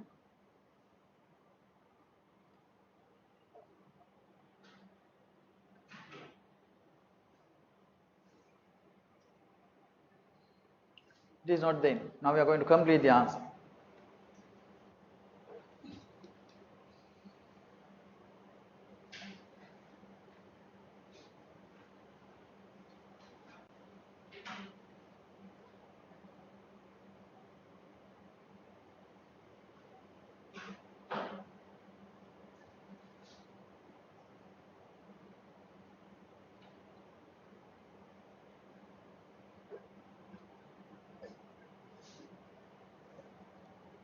Now how to account for the liability part? Then at the beginning, it is done at the beginning. අපි කරේ මොකද්ද? Financial liability එකයි equity එකයි වෙන් කරගත්තා. At the beginning of the period, when we issue the bond, at the end of the year, what we have to do? Financial liability වලට පොත අපි කළේ. It is classified as part B එක තියෙනවා question එකේ. Look part B. Show the presentation of the compound interest at the end of the period 31st December x1. පළවෙනි අවුරුද්ද අගදී. දැන් ඉස්සෙල්ලා වගේම කරගෙන යන්න. කොහොමද කරන්නේ? cash flow එක ගෙවනවා, interest component එක හදාගන්න ඕනේ දැන්. What is liability at the beginning? It's 1,847,000. To that you have to charge what? Interest. ඉස්සෙල්ලා වගේ දැන් issue cost එකක් එහෙම තිබුණා නම් you consider all these, right? And find the effective interest rate. හොයා ගන්න ඕනේ දැන්. මේ ගාන effective interest එක ප්‍රශ්නයක් නැහැ. ඇයි? මොකුත් තිබුණ නැහැනේ. discount එකක් තිබුණ නැහැ. issue cost එකක් තිබුණ නැහැ. premium එකක් තිබුණ නැහැ. මොකුත් තිබුණ නැහැ. තිබුණා නම් අර විදිහට excel එකේ ගිහිල්ලා අපි මොකද කරන්න ඕනේ? We have to find out IRR. It will be the effective interest rate. ඒක අරගෙන ඉන්න ඕනේ මෙතෙන්ට. interest හදන්න අපෝ. Then in this question, coupon rate of 6% will be the effective interest rate. Why? ඇයි එහෙම වෙන්නේ? හේතුව. There is no issue cost. මොකුත් cost එකක් නැහැ. වෙන cost එකක් නැහැ. In addition to this interest. Understand? ඒ නිසා අපි interest එකෙන් තමයි discount කරලා ගත්තේ. Therefore it won't be a problem. Got it? Then what is interest for the first year? මේ තියෙන්නේ 166 ගාන හදලා තියෙනවා මේ තියෙන්නේ. මේ ලේසි මේ කැලේ බැලුවා නම් හරි. First point මේ කැලේ. First year. මේක අවුරුදු 3ටම හදලා තියෙන ගාන. නේද? ඒක ඉල්ලලා නැහැ නමුත් හදලා තියෙන ගාන 3ටම. First year liability 1,847. It came from cash. හරිනේ?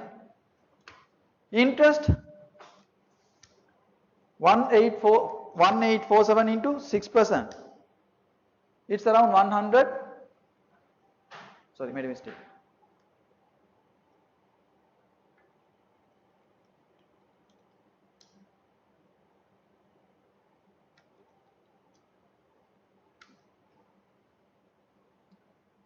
What is our effective interest rate? Not not 6%.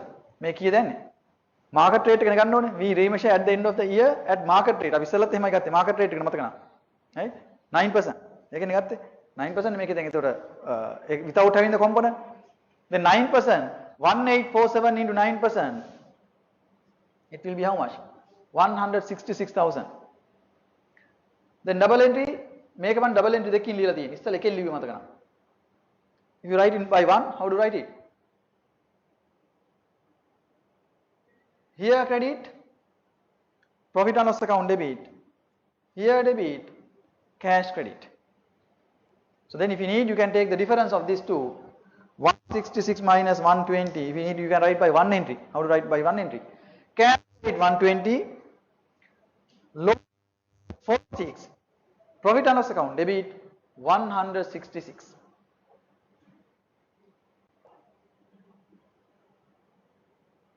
ඇයි අපි 9% වලින් compound කරන්න හේතුව? Just tell me. What's the reason to compound at 9%? Discount කරේ කියන්න. Discount කරේ 9% වලින්. හරිද? නැත්නම් liability එක meet වෙන්නේ නැහැ අගට යනකොට. ඒ නිසා we have to compound at the same rate. Then we pay cash 120. At the end of the year 1, your liability will be 1893. To 1893 you have to add 9% for the year 2. This is year 2. Look, this is year 2.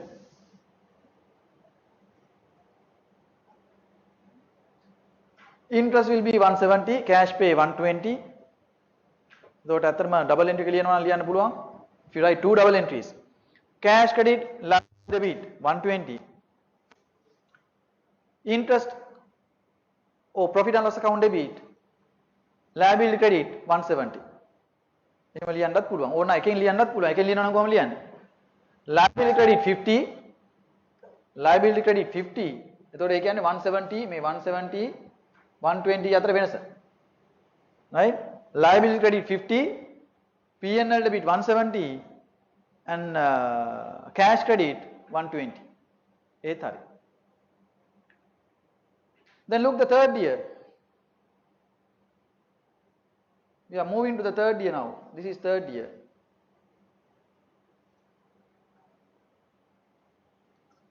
Brought forward balance 1943. To the same we add interest.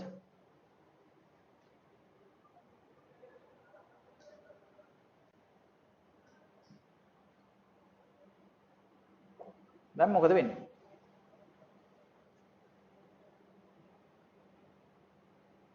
ගාන කලවද තිබ්බ සම්පූර්ණයෙන්.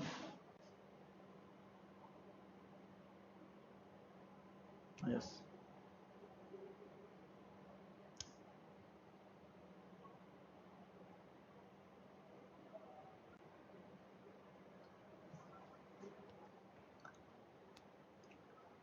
If they don't convert these into equity shares, මොකද කරන්නේ? We will repay by cash. So 2 million කිය අපි ගෙවන්නේ 2 million. We will repay 2 million. If they convert into equity, here debit. එතකොට now based on that you don't pay cash no. Equity will convert කරොත් anyway we debit to liability. Here debit we have to close it no. If you pay cash credit, otherwise we put into equity. Alright. Then this balance also should be transferred to equity at that point of time. Understand? So ඒක equity value එකට තමයි එකතු වෙන්න ඕනේ. Capital value එකට. Transfer කරොත්. මේක නම් මම නිකන් cash කියලා දාලා තියෙනවා. We'll do next question. It has the full one. With issue cost. Little complicated, but you can see.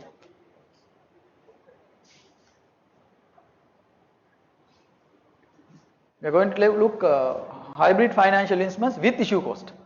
ඉතින් දෙකේම issue cost තිබුණේ නැහැ.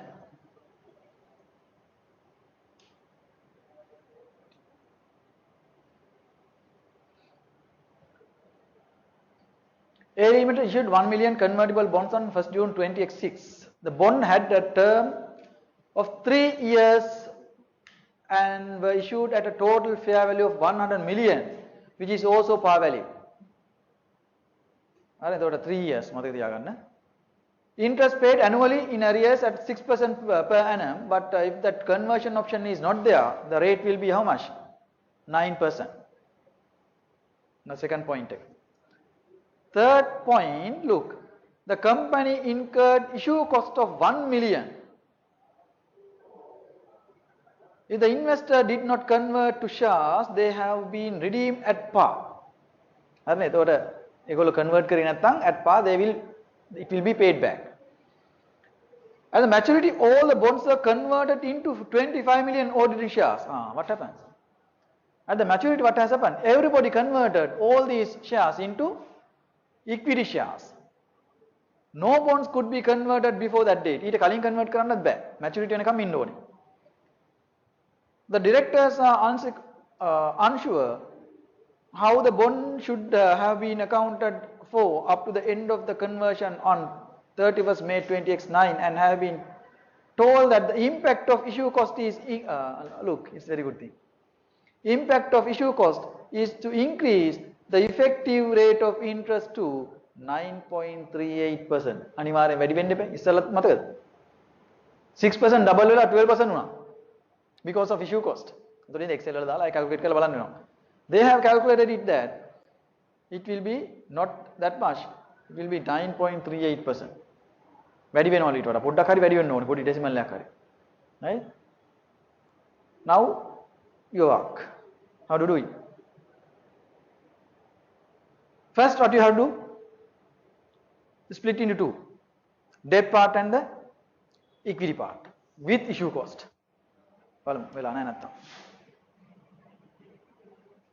Only 3 years, no easy work. Chart is there. Split in debt and equity. Right? So look, I'll explain this thing a little fast because we don't have that much of time today.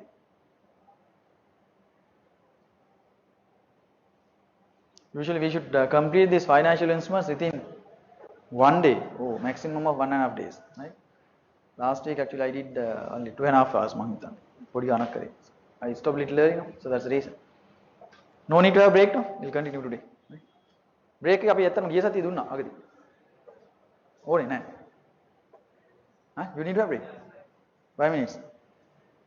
Okay, then after this question, then we can continue now. I have another lecture at 11 o'clock, 11 to 1, right? So again I have another one in the evening for you. Today financial statement analysis. Right, what was talking about? Right, now split in debt and equity part. Just see this, you can answer is there. No? Now if you take the timeline, this is easy without going with the vertical method. Horizontal method easy. So then first year, look here, first year, second year, third year and third year end. At the end of each year you have to pay 6 million. How to take 6 million? What is their interest rate?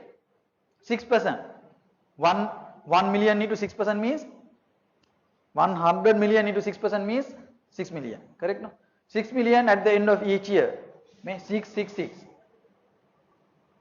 6. And also at the end part at how much? 100. What is your discount rate you have to use here? Not 9.038, 9.38. You have to take 9% without having the option. මෙතන ගන්න ඒක. Understand? So then 9% වලින් discount කරන්න, then it will be around 92.3. එන්නේ present value එක. හරිද? Future expected cash flows are discounted at 9% very simply. So then it will be 92.3%. Then face value of this is 100. 100 minus 92.3 or 92.4 it will be. Difference is in a balance. What is it? Equity. Now so you should be able to understand now. So now what is the initial double entry? What is your initial double entry? Cash debit. Cash debit how much?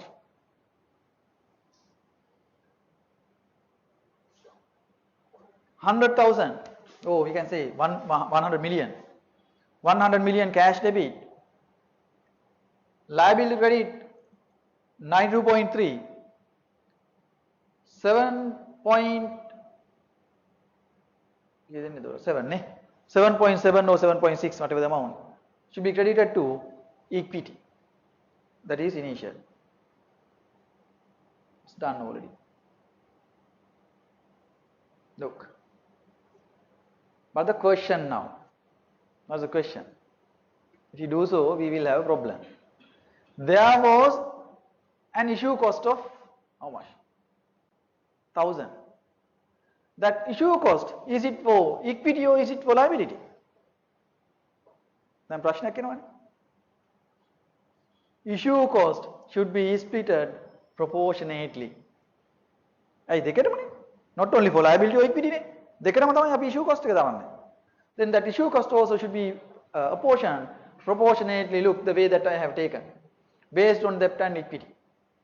So the ratio එක ගන්න පුළුවන් මොකේද? For 1 million out of 100 million, 92 million for debt, out of 100 million, 7.5 or 7.6 or whatever the amount here for equity, equity, එහෙනම් 1000ට කීයද? Understand? So that's how we took the proportionate value for issue of issue cost. වෙන්න බලන්න issue cost එක බෙදලා තියෙන හැටි.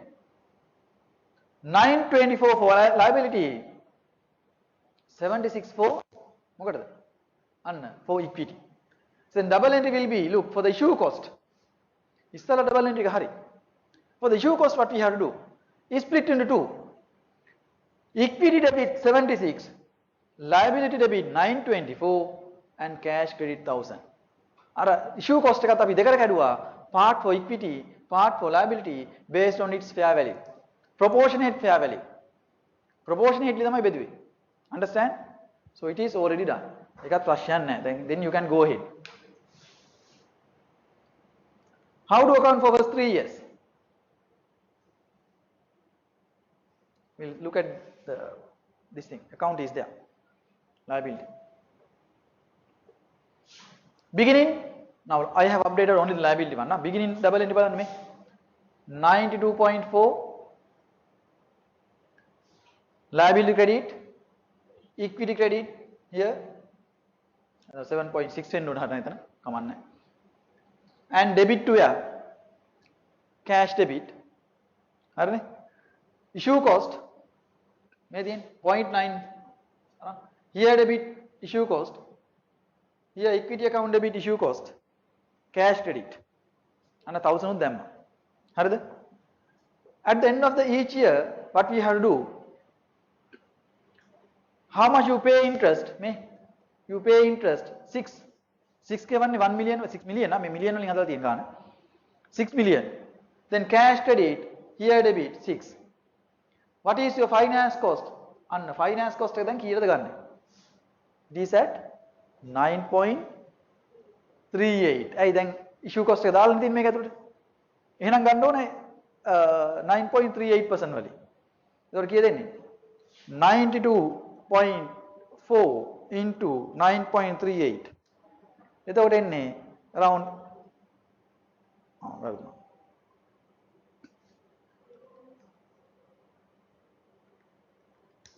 yeah 8.6 වගේ ඉන්නේ මම හිතන්නේ right. එතන අර decimal එක නිසා අයිට මෙහෙට යනවා එකක් 8 ගානක් එන්නේ 8.5 or 8.6 නේ එන්නේ 8.6 yeah that much anyway. Then add it profit and loss account debit as finance cost on this liability and here credit. අතන බලන්න අපි ගන්න එතකොට 6 නෙමෙයි ගන්න interest cost එක කියලා P&L එකට. given interest එක නෙමෙයි ගන්න. effective interest rate එකෙන් ගන්න. එතකොට 8.5 තමයි ගන්න P&L එකට. Right? So then you can find the closing balance. It will be the brought forward for the next year. This is second year now. Brought forward, do the same. ඒ විදිහටම continue කරන්න පුළුවන්. Then you pay cash 6 million again in year 2 and your interest will be 94. That based on beginning outstanding balance, you have to charge 9.38%. So it is 88. Oh, sorry, 8.8 it should be 8.8 ganake. So then you take the brought forward balance again for the next year. Do the same. Finally, you will have balance of how much here? 100 දෙනවා ගන්න. Effective interest rate හදලා තියෙන්නේ එහෙමනේ. හැදුවේ අපි මතකනේ Excel වල හැදුවේ අර IRR හරගත්තේ. ඒතකොට බිඳුව වෙන්න ඕනේ. බිඳුව කියන්නේ හරිය නෙමෙයි. 100ට 100ක් ගෙවුවහම බිඳුවයි NPV මේ. ඒක තමයි ඒකේ මීනින් එක. ඒකයි අර effective interest rate කියලා IRR ගත්තේ. Understand? එතකොට 100. දැන් මොකද කරන්නේ 100? You convert it into equity shares. මේකේ ගෙවන්නේ නැහැ. මේ මිනිස්සු ගන්න නැහැ සල්ලි. So then here debit, we have to credit. Look the double entry here. Methi. Liability account debit 100. Equity account balance එක කීයද මේ 7,000 something after subtracting that issue cost. Then 7,518 equity credit and share capital credit. Share capital වලට යන්නේ කීයද? 107,518. මේක මොකද්ද?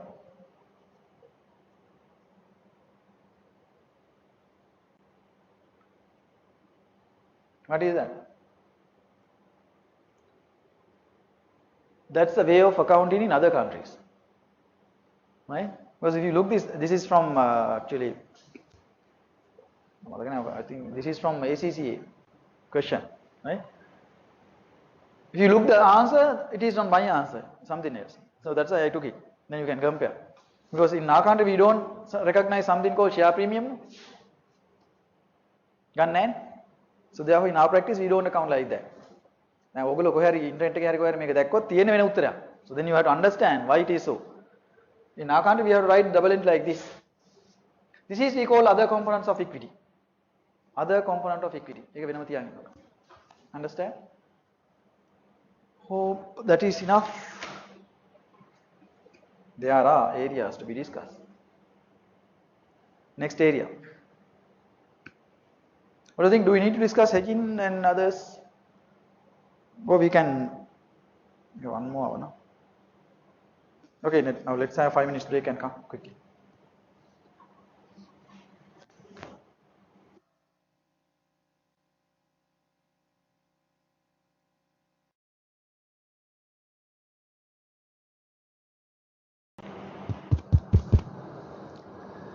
Right now, let's see kind of brief thing on financial instruments and hedging. Actually, now in hedging, what we can see now, this is kind of very famous story in our country. Hope you can remember a lot of things happened under previous government, right? So there are some court cases also relating to this hedging transactions. But I don't want to discuss everything about hedging because already we have discussed about financial instruments up to a certain level. But just to understand few things, there are basically two types of hedges. One is fair value hedges and other one is cash flow hedges. I will take only one example to explain you what's happening in hedging and how to account for these. Right? I am not going to teach you the pure fair value and cash flow hedges. Look this example very simply. How to account for this. On 30th November 20x1, the directors of an entity Z decide to enter into forward foreign exchange contract to buy 1 million Swiss franc. Actually, this is kind of cash flow hedge. What is fair value hedge? Let's say now, if I need, I can get into an agreement with a foreign company to buy, let's say, 1 million crude oil barrels on a certain rate. Let's say now around dollar will be around 145, 146 now. Let's say at 147. 147, 1 rupee for $147. Sorry, $147 rupees for $1.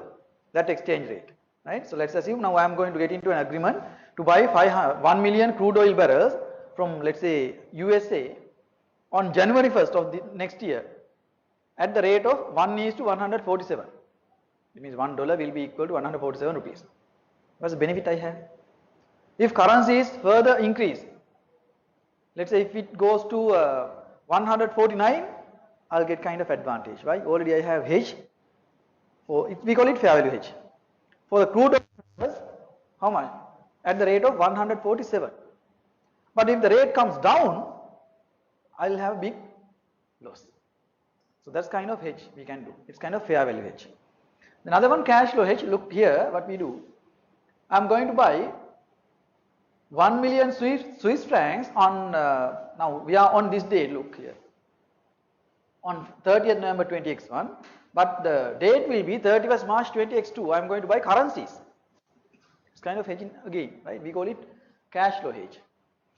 There's promise to purchase, which at the time it is taken out as a cost of zero, no operational cost, right? So then this contract fulfills the requirements to be classified as derivatives. If you can remember derivatives, we learned last day coming on financial instruments. So there should be three characteristics. Look, in that particular agreement we have these characteristics. What are those? Its value change as response to foreign exchange rate. Value will be changed if the foreign exchange rate go up or go down, right? Also, no initial investment. No investment. What's it? Only kind of agreement we have. Only kind of agreement, but it has kind of value. It has kind of income or maybe some expense, we don't know. Also look, settlement will happen in a future date. In this example, it is on 31st March 20x2. Now we are in 20x1 November 30th. Understand? So all these three characteristics are satisfied. Therefore, we can recognize this as part of derivatives. Understand? Hedging under hedging classification, it comes under cash flow hedge. You are going to hedge for hedge can kind of forecast. It's like in our case, it's like gambling. I can remember now at that time something happened in our country. I was in a conference in Philippines. So their professors said at that time the oil prices went up in the market. That their professors in Philippines, they delivered some lectures for us. They said definitely oil prices will come down in the future. Therefore, we should not go for hedge to high rates. Even though at that point, I think it's in 2009 somewhere there, 9 or 8, right? That period where oil prices went up. But they said no, even though it is so now, sure within next year it will come down. It happened. We hedge. අපි hedge කරේ ඒක වැඩි වෙගෙන බයට. ඊට පස්සේ මොකද උනේ? In the market it came down. අර 35 ගානට විතර බැස්සනේ. ඩොලර් ප්‍රයිස් මේ crude oil barrel price $35 වල විතර බැස්සා. ඉතින් මොකද උනේ? අපි hedge කරපුවාම 50ට විතර මම දන්නේ නැහැ කීයද hedge කරේ කියලා. Big loss. අපි ගෙවන්න ඕන අර ගාන. hedge කරලා තියෙන ගානට. So that's a loss they had. ඒකනේ අර petroleum ගේ story එකේ ගියේ. They have hedged, there is a big loss. ඉතින් මම දන්නේ නැහැ මොකද වෙලා තියෙන්නේ now, but there is kind of a story like that. But here what we say, here not fair value hedge, here cash flow hedge. There is no any investment, only kind of guessing. Not actually guessing, it's kind of strategy. You have to analyze the market and predict the currency. That's a talent you have. Now here what you do, you promise to buy 1 million Swiss francs on a certain date. No investment, initial investment, nothing. Only kind of agreement between these two parties, buyer and seller. Right, how do you account for this?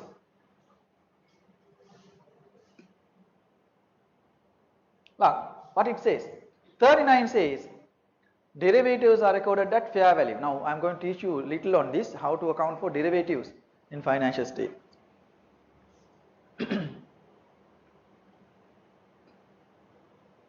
Look, more information we need to have. Now, basic information you have to remember, we are going to buy 1 million Swiss franc on a future certain date.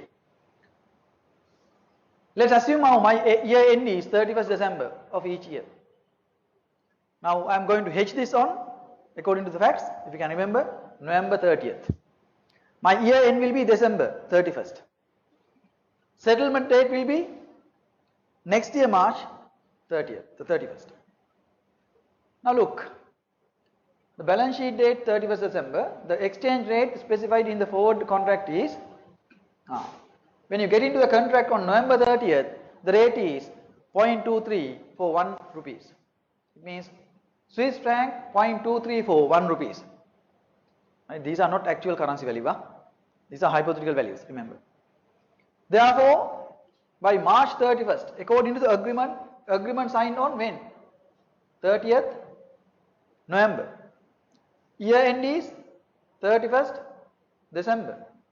Settlement date is 30th March next year. Understand? When you get into the agreement, this is the rate you have. You agreed. You agreed to buy 1 million Swiss franc at the rate of 0.3:1. Understand? Therefore, according to this agreement, how much you have to pay on this date? According to the agreement, this much. 1 million Swiss franc, the rate, we have to pay in rupees, then bigger than that, no? Then 1 million divided by 0.3, it will be, you have to pay around 4,300,000 something, 347,000. It is expected value. This is a story. Go ahead. At 31st December, the fair value of the derivative could be more or less than the figure. Yes, it's true. Why? Currency has been changed. Sure, right? On this agreement date, it was around this much.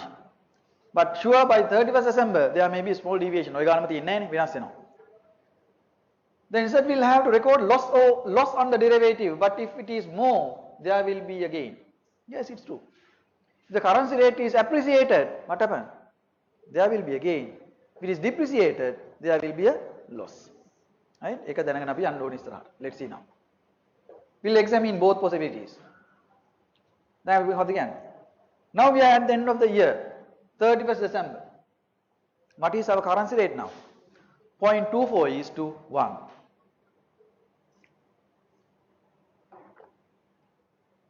Now accordingly, according to the balance sheet date figures, how much you will have to pay? Look, same picture again. How much you will have to pay? 4,166,000. But originally we estimated how much? 4 million. How much it was? 4,347,000 on the estimate date. Look this up. But since the currency, look here, currency has been appreciated or depreciated. Our currency, now we need to have 0.24 for 1 rupee. Rupee value it means our currency appreciated, their currency depreciated. You have to think on that, economics, right? So there is a gain on the settlement date. No initial investment, nothing, only a paper agreement. On the agreement we have a gain of how much? Now we recognize it as part of liability. That's a point I need to show you finally. That exchange rate gain or loss, not exchange rate gain or loss, it's derivative gain or loss, should be recognized into profit and loss account. And under fair value, in cash flow hedge, there's any fair value difference of the cash flow hedge, it should be accounted to profit or loss. You're going to point it. How to take it? Look, income statement, debit, derivative liability will be credited. Right? Go forward again. What happens in? If the exchange rate is other way around, now it's 0.21. I think it's our currency rate is appreciated.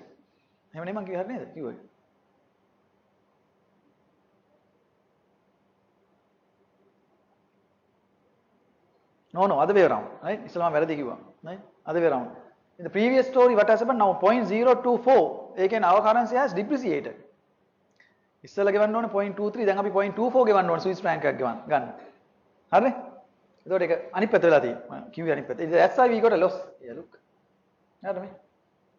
හරි. මම කිව්වේ ඉස්සෙල්ලා වුණාට අනිත් පැත්ත. double entry. So then there is a loss. අය අපේ currency එක පල්ලෙහාට යනවා කියන්නේ අතන ගාන වැඩි වෙනවා. දැන් ඩොලර් රේට් එක වැඩි වෙනවා කියන්නේ අපේ currency එක අඩු වෙනවා. depreciate වෙනවා කියන්නේ. එතනත් එහෙමනේ. දැන් we have to pay 0.24. ඒ කියන්නේ අපේ currency එක depreciate වෙලා the other currency appreciate වෙලා. හරිනේ? මම ඉස්සෙල්ලා කිව්වේ අනිත් පැත්තේ. Right now එක හරි මේක අනිත් පැත්ත වුණා නම් මොකද වෙන්නේ නේද එතකොට මේ we will recognize it as part of derivative asset. දැන් මොකද වෙලා තියෙන්නේ අපේ currency එක ඉස්සෙල්ලා අපි agreement එක ගහන දවසේ we expected to buy 0.23 ඒ කියන්නේ එක රුපියලක් වෙනුවෙන් අපි දෙන්නේ 0.23 දෙන්න agree වුණා. But now it has been decreased. දැන් එක රුපියලක් වෙනුවෙන් දෙන්නේ අපි 0.21.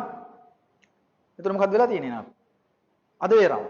So look now, there is derivative asset of difference. Convert කරලා තියෙන අපි මේ තියෙන්නේ 4 million 4.7 million. හැබැයි ඉස්සෙල්ලා අපි ගෙවන්න හිතන් හිටියේ කීයද? 4 million 4.3 million originally agreement date එකේ. එහෙම වුණා නම්. Right? These are two independent scenarios, first and second. So then there is gain here. දැන් මේ දෙකෙන් එකක් තෝරන් ඊළඟ අවුරුද්දට යන්න පුළුවන් settlement date එකට. දැන් මේ දෙපැත්තම පෙන්වන්නේ. අඩු වුණොත් මොකද වෙන්නේ? වැඩි වුණොත් මොකද වෙන්නේ? currency එක. Assume that actual rate on the settlement date කවද්ද March 31st 0.235 is to 1. Originally planned kare kiyada 0.23 volt. Now what has happened? Look here, I have taken. Originally we planned at 0.23 this date, November 30th. At that time currency rate is the total value will be 4.3 million. Then after we came into the balance sheet date now, sorry, somewhere here balance sheet date. Balance sheet date, you assume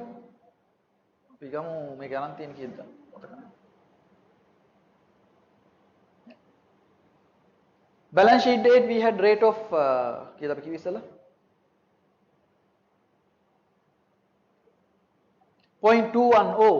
We assume two scenarios 0.210, 0.24. Based on that we will have a gain or loss. Then finally when you settle it, it's 0.235. Small difference, right? Now how to account for this? Assume that the actual rate is now 0.235. Accordingly, how much you have to pay? You have to pay 4.255 million. Plan A is 4.347 million. Attamata given when here 4.255 million. The director's actions have resulted in incurring an overall loss by taking out the contract of a total loss here 92,507. I loss එකක් උනේ. අපි agree උනේ කීයටද 0.23. හැබැයි rate එක වැඩි වුණා. කීයටද 0.235 වුණා. Now we have loss of 92,507. This is the overall loss on the derivative liability. But how to account for this thing on this date? Assume that the exchange rate was 0.24 on the balance sheet date. You can remember 0.24 ki issalla scenario ki. Api gatta scenarios dekak on the balance sheet date. 0.24 scenario and 0.21 scenario dekak gatta. If it is 0.24, we recognize, we can remember මොකක්ද ගත්තේ අපි? Liability, profit and loss account debit, liability account credit. We pass an entry.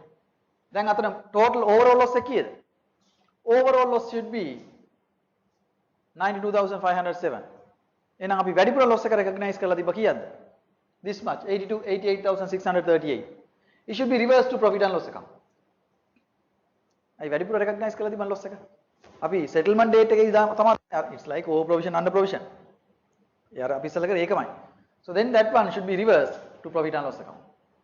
In the second scenario, on එක තමයි මේ තියෙන්නේ same thing, right? අර 88 ගාන reverse කරා මේ gain income statement වල. Then this one, right? The second part. You can see the double entry that I have written here. 88,600 we have reversed debit to liability account and credit to profit and loss account. And the balance මේ ගාන මොකද කරන්න ඕනේ? අන්තිම settlement date එක දවසේ මොනවද අපි කරන්න ඕනේ? ඒ settlement එක ඉතුරු ටික. You have to pay it by cash. ඒක cash වලින් ගෙවන්න ඕනේ. This one 4.25 because we agreed that the rate currency rate will be 0.24. Well, yes, 0.24. So what we did finally, at the balance sheet date, we have to convert these currencies at its fair value on the reporting date currency. If there is any difference, it should be charged to profit and loss account. The currency vela ena difference එක you have to charge. At the settlement date, again remeasure, and that difference should be charged to profit and loss account, and balance should be settled by cash. So very simple thing, right? And the other part is about cash flow hedge and fair value hedge. I don't think that we need to discuss all these. So therefore, I'm not going to discuss cash flow hedge and fair value hedge. We spent, I think, more than 2 days now, almost 2 days. If you need, you just read this thing and understand. Those are there, but practice also very rare.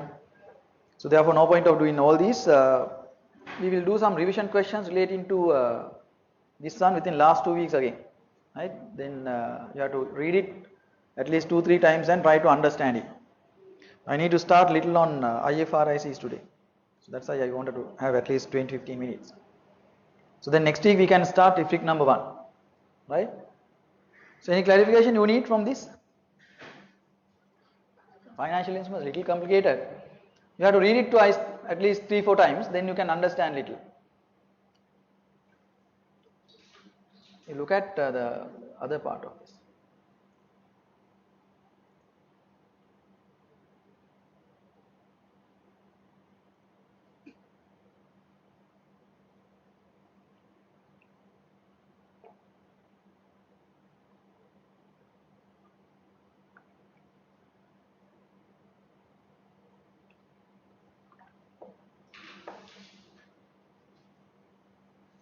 Right, now.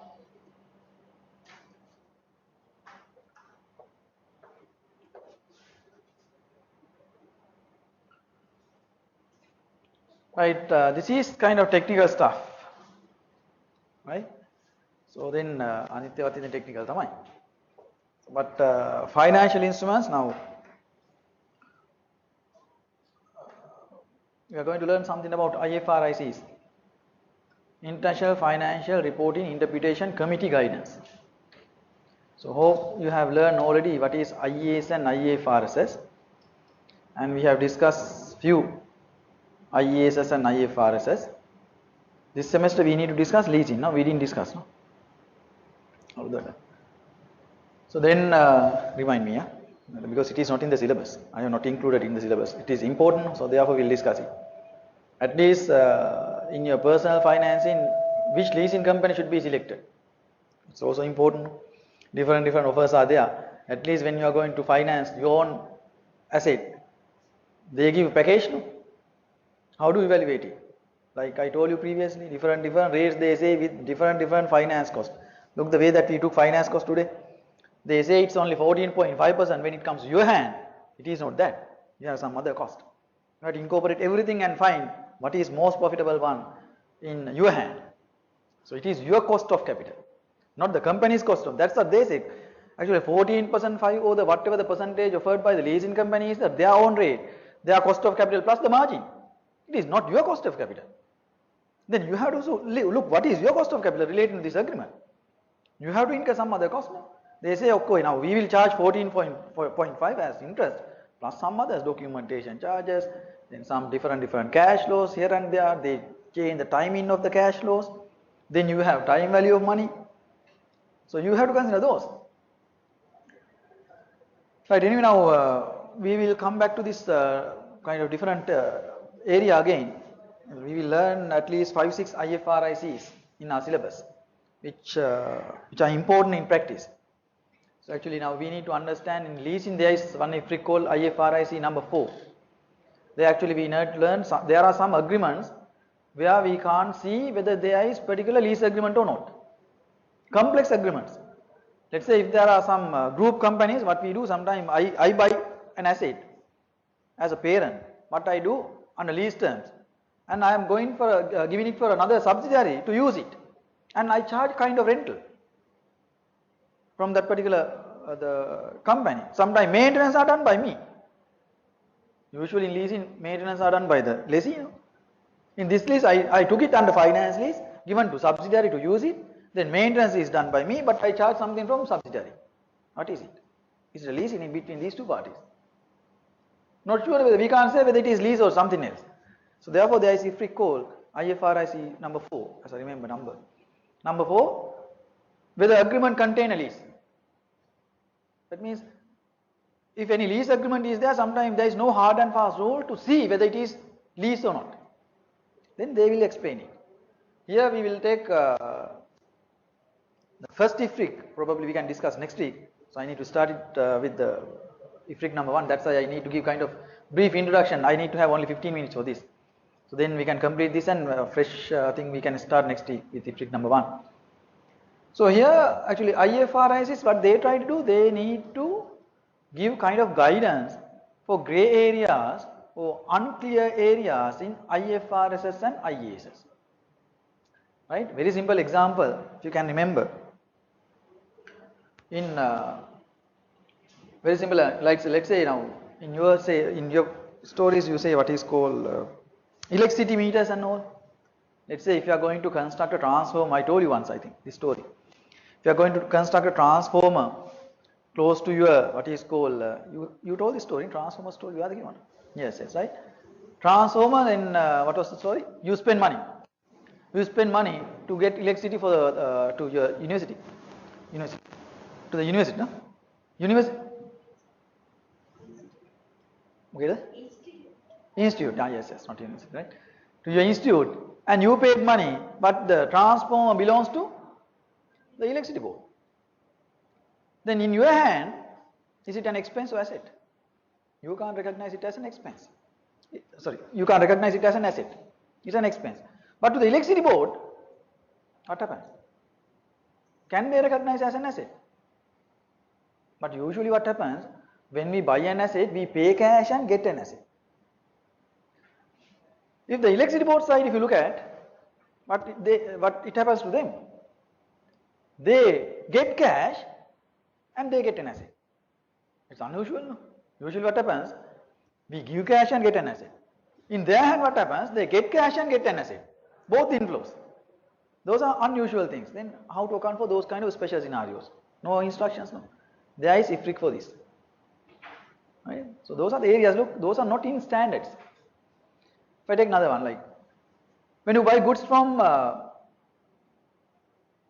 what is called these supermarkets, they have bonus point schemes. Different bonus points are given. So when I buy 1,000 worth of goods, they will give me, I don't know, 10 or 1 bonus point, 1,000. 1 bonus point for, අපි දමු keels super නම් Nexus නේ ඒගොල්ලෝ තියෙන්නේ. Nexus තියෙන keels නේ. ආපිකෝ මොකක්ද තියෙන්නේ? ආපිකෝ loyalty මොකක් කරේ තියෙනවනේ කාඩ් එක? Yes. Loyalty card අර තියෙන්නේ. මොනවාද? Food City මොනවද තියෙන්නේ? ඒගොල්ලෝ තියෙනවා කාඩ් එක. I don't know. Everybody has that kind of bonus point scheme. So අපි දෙනවා 100 rupees spend කරොත් 1 bonus point. එහෙම නැත්නම් 1000 rupees spend කරොත් 1 bonus point, something like that. We can redeem bonus points and we can buy goods and services. In our hand, actually, it's kind of benefit. We don't want to learn how to account for bonus points that we spend. But in their hand, what is it? When they give bonus points for us, in their hand, there is a liability. Right? If I redeem it to them, they are liable to give me goods and services. Is there any standard to cover like that? There is no standard. Therefore, we have one IFRIC called customer loyalty programs. Accounting for customer loyalty program, IFRIC number 13. හිතා ගන්න පුළුවන් මොනවද මේ කරන්න යන්නේ කියලා. There are different now. Actually, it is the core area in the syllabus. We are talking about financial reporting issues. Now, when we are reporting on those kind of things, we don't have specific guidance in IASs or IFRSs. Therefore, what we try to do now? We are going to search some solutions for these kind of ones. Understand?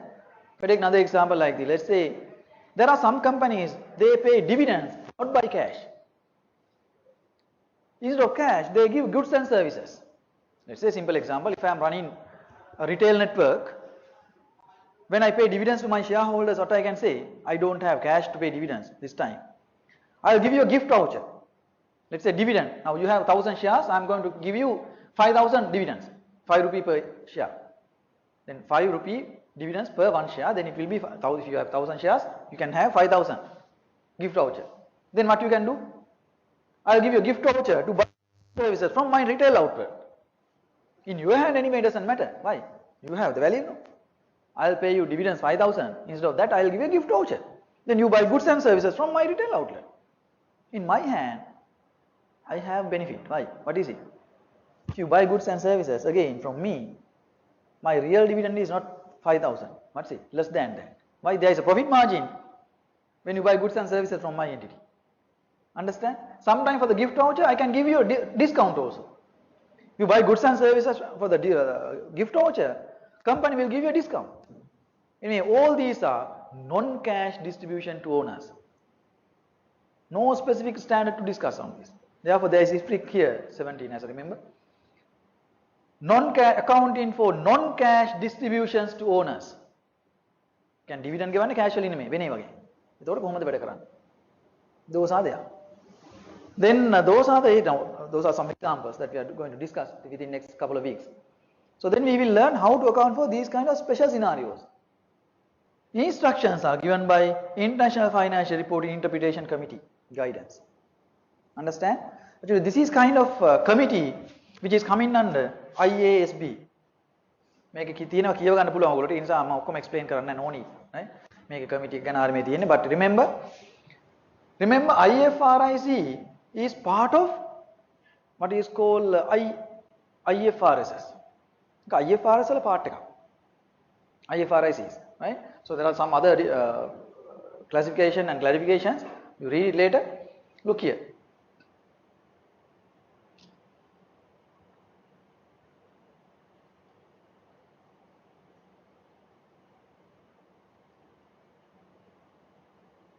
Look this part.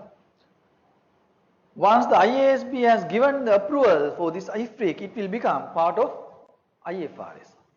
But only thing remember, in IFRICs, we are not going to set new rules and regulations. It's not so. We are going to merge several rules and regulations given by different standards and recommend some practice within the IAS and IFRS. Understand? As a result of IFRICs, we are not going to lay down new rules and regulations. It's not. What we do, pick here and there a lot of rules given by different IFRSs and IASs and through IFRICs. Understand? So that's why we say IFRICs become part of IFRSs. Got it? So then with examples you can understand what we are trying to do with IFRICs. Very simply we are trying to clarify interpretations. Clarify some gray areas, or we can say niche areas in our IFRSs and IASs. That's what we are trying to do under IFRICs. There is another thing called EITF, Urgent Issue Task Force. You can read those instructions later, but it is not that much practicable now. So mostly all guidance are coming through IFRICs.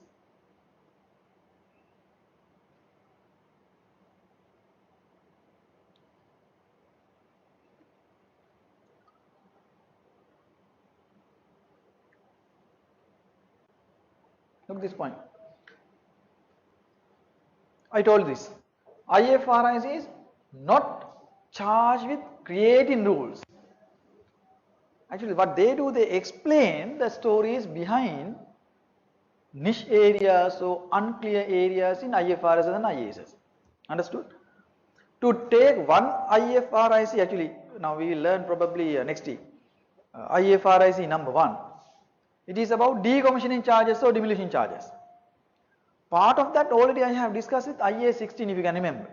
I told you if you are going to demolish an asset after its useful lifetime, you have to spend some money, right, at the end of the useful lifetime. What's the accounting treatment already we have learned? Present value of this should be recognized as part of initial cost of the asset. That guidance came from IA 16. Understand? Present value of future decommissioning charges should be recognized as initial cost of the asset. That's how we have learned. Then if it is changed during the period, if that estimate is changed after a certain number of years, what we have to do? No guidance. Therefore we have something called IFRIC number 1. Understand? Now it is not a new one. IA 16 partly discuss it, but guidance is not sufficient. So therefore there is new one called IFRIC number 1. Understand? I told this again. There are members there, voluntary service members. Then they work as a committee. You can read those. What they do? If there is any issue, they consider it and they will put into the IFRIC agenda and they will discuss it. So then they will form a document. That document will be presented to the IASB. Once the IASB approval is given, it will become part of IFRS. That is due process.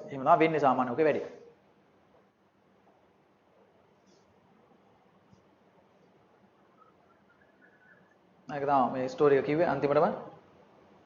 IASB will give the formal body who approve this document. These are examples. Look. We will do some practical or important things for our environment in our country. There are some other items. No point of doing all these. Lazy look, customer loyalty program I told you. Then those are the examples I told you. First one we will do next day. Where the agreement container is, there are some instructions to decide whether there is a lease part in big agreement. Local agreements have a lot of different conditions. Inside that, there may be some kind of lease part. Right? So there I will discuss leasing. So leasing කරලා එක කරා නම් හරි. මෙතන කරන්න පුළුවන් අපි lease මේක කරන වෙලාවට. ඒක කරන්න කලින් lease එක කරලා කළා නම් හරි ඒක. And මම කරන ටික ඔය දෙක කරනවා ඔතනින්. Construction of real estate. This is very important in our market now. Right?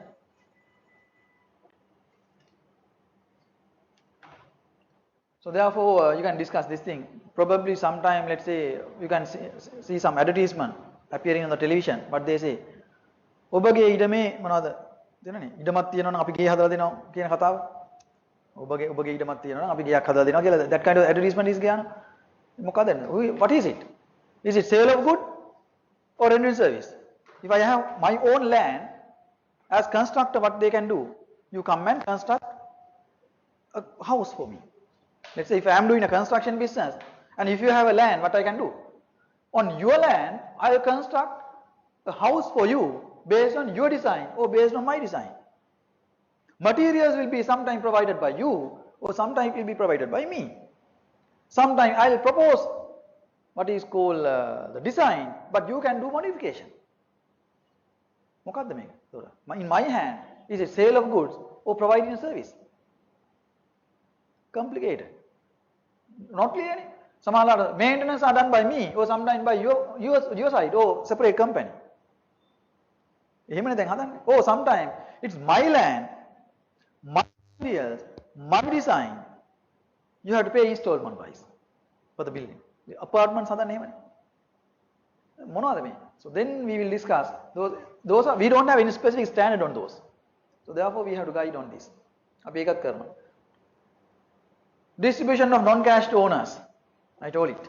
Dividends given on salary වලින් හැර. වෙන forms වලින්.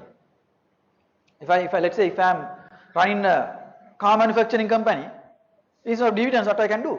I can give a car. පුළුවන් නේ. දෙන ඕන තරම් එහෙම දිනවා. Dividends එනකොට දෙන්නේ car එකක්.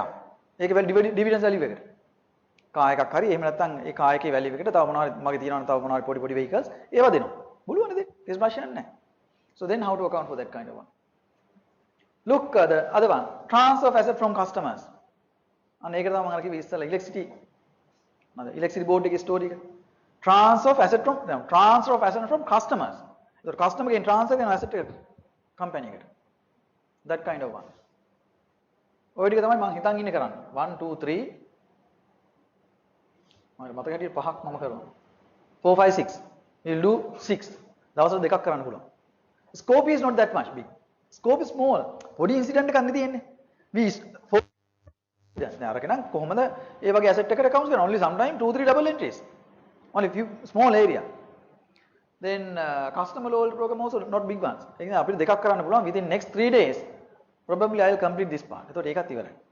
නේද? දවස් 3න් maximum 3.5 days will spend on this. ඒක අපිට ඊළඟ සතිය පටන් ගන්න ඕන නිසා මම මේක අද පටන් ගන්න කැලි ඉවර කරේ. Lazy. Slow level, right? Then thereafter we have another part. මේ පස්වෙනි week එක නේද? Then 8 weeks gone. Thereafter we have at least work for 5 weeks continuously for what?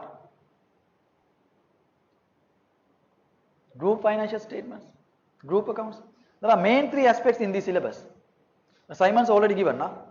Course outline එකේ යට තියෙන assignment එක. බලන්න. Online test will be there later.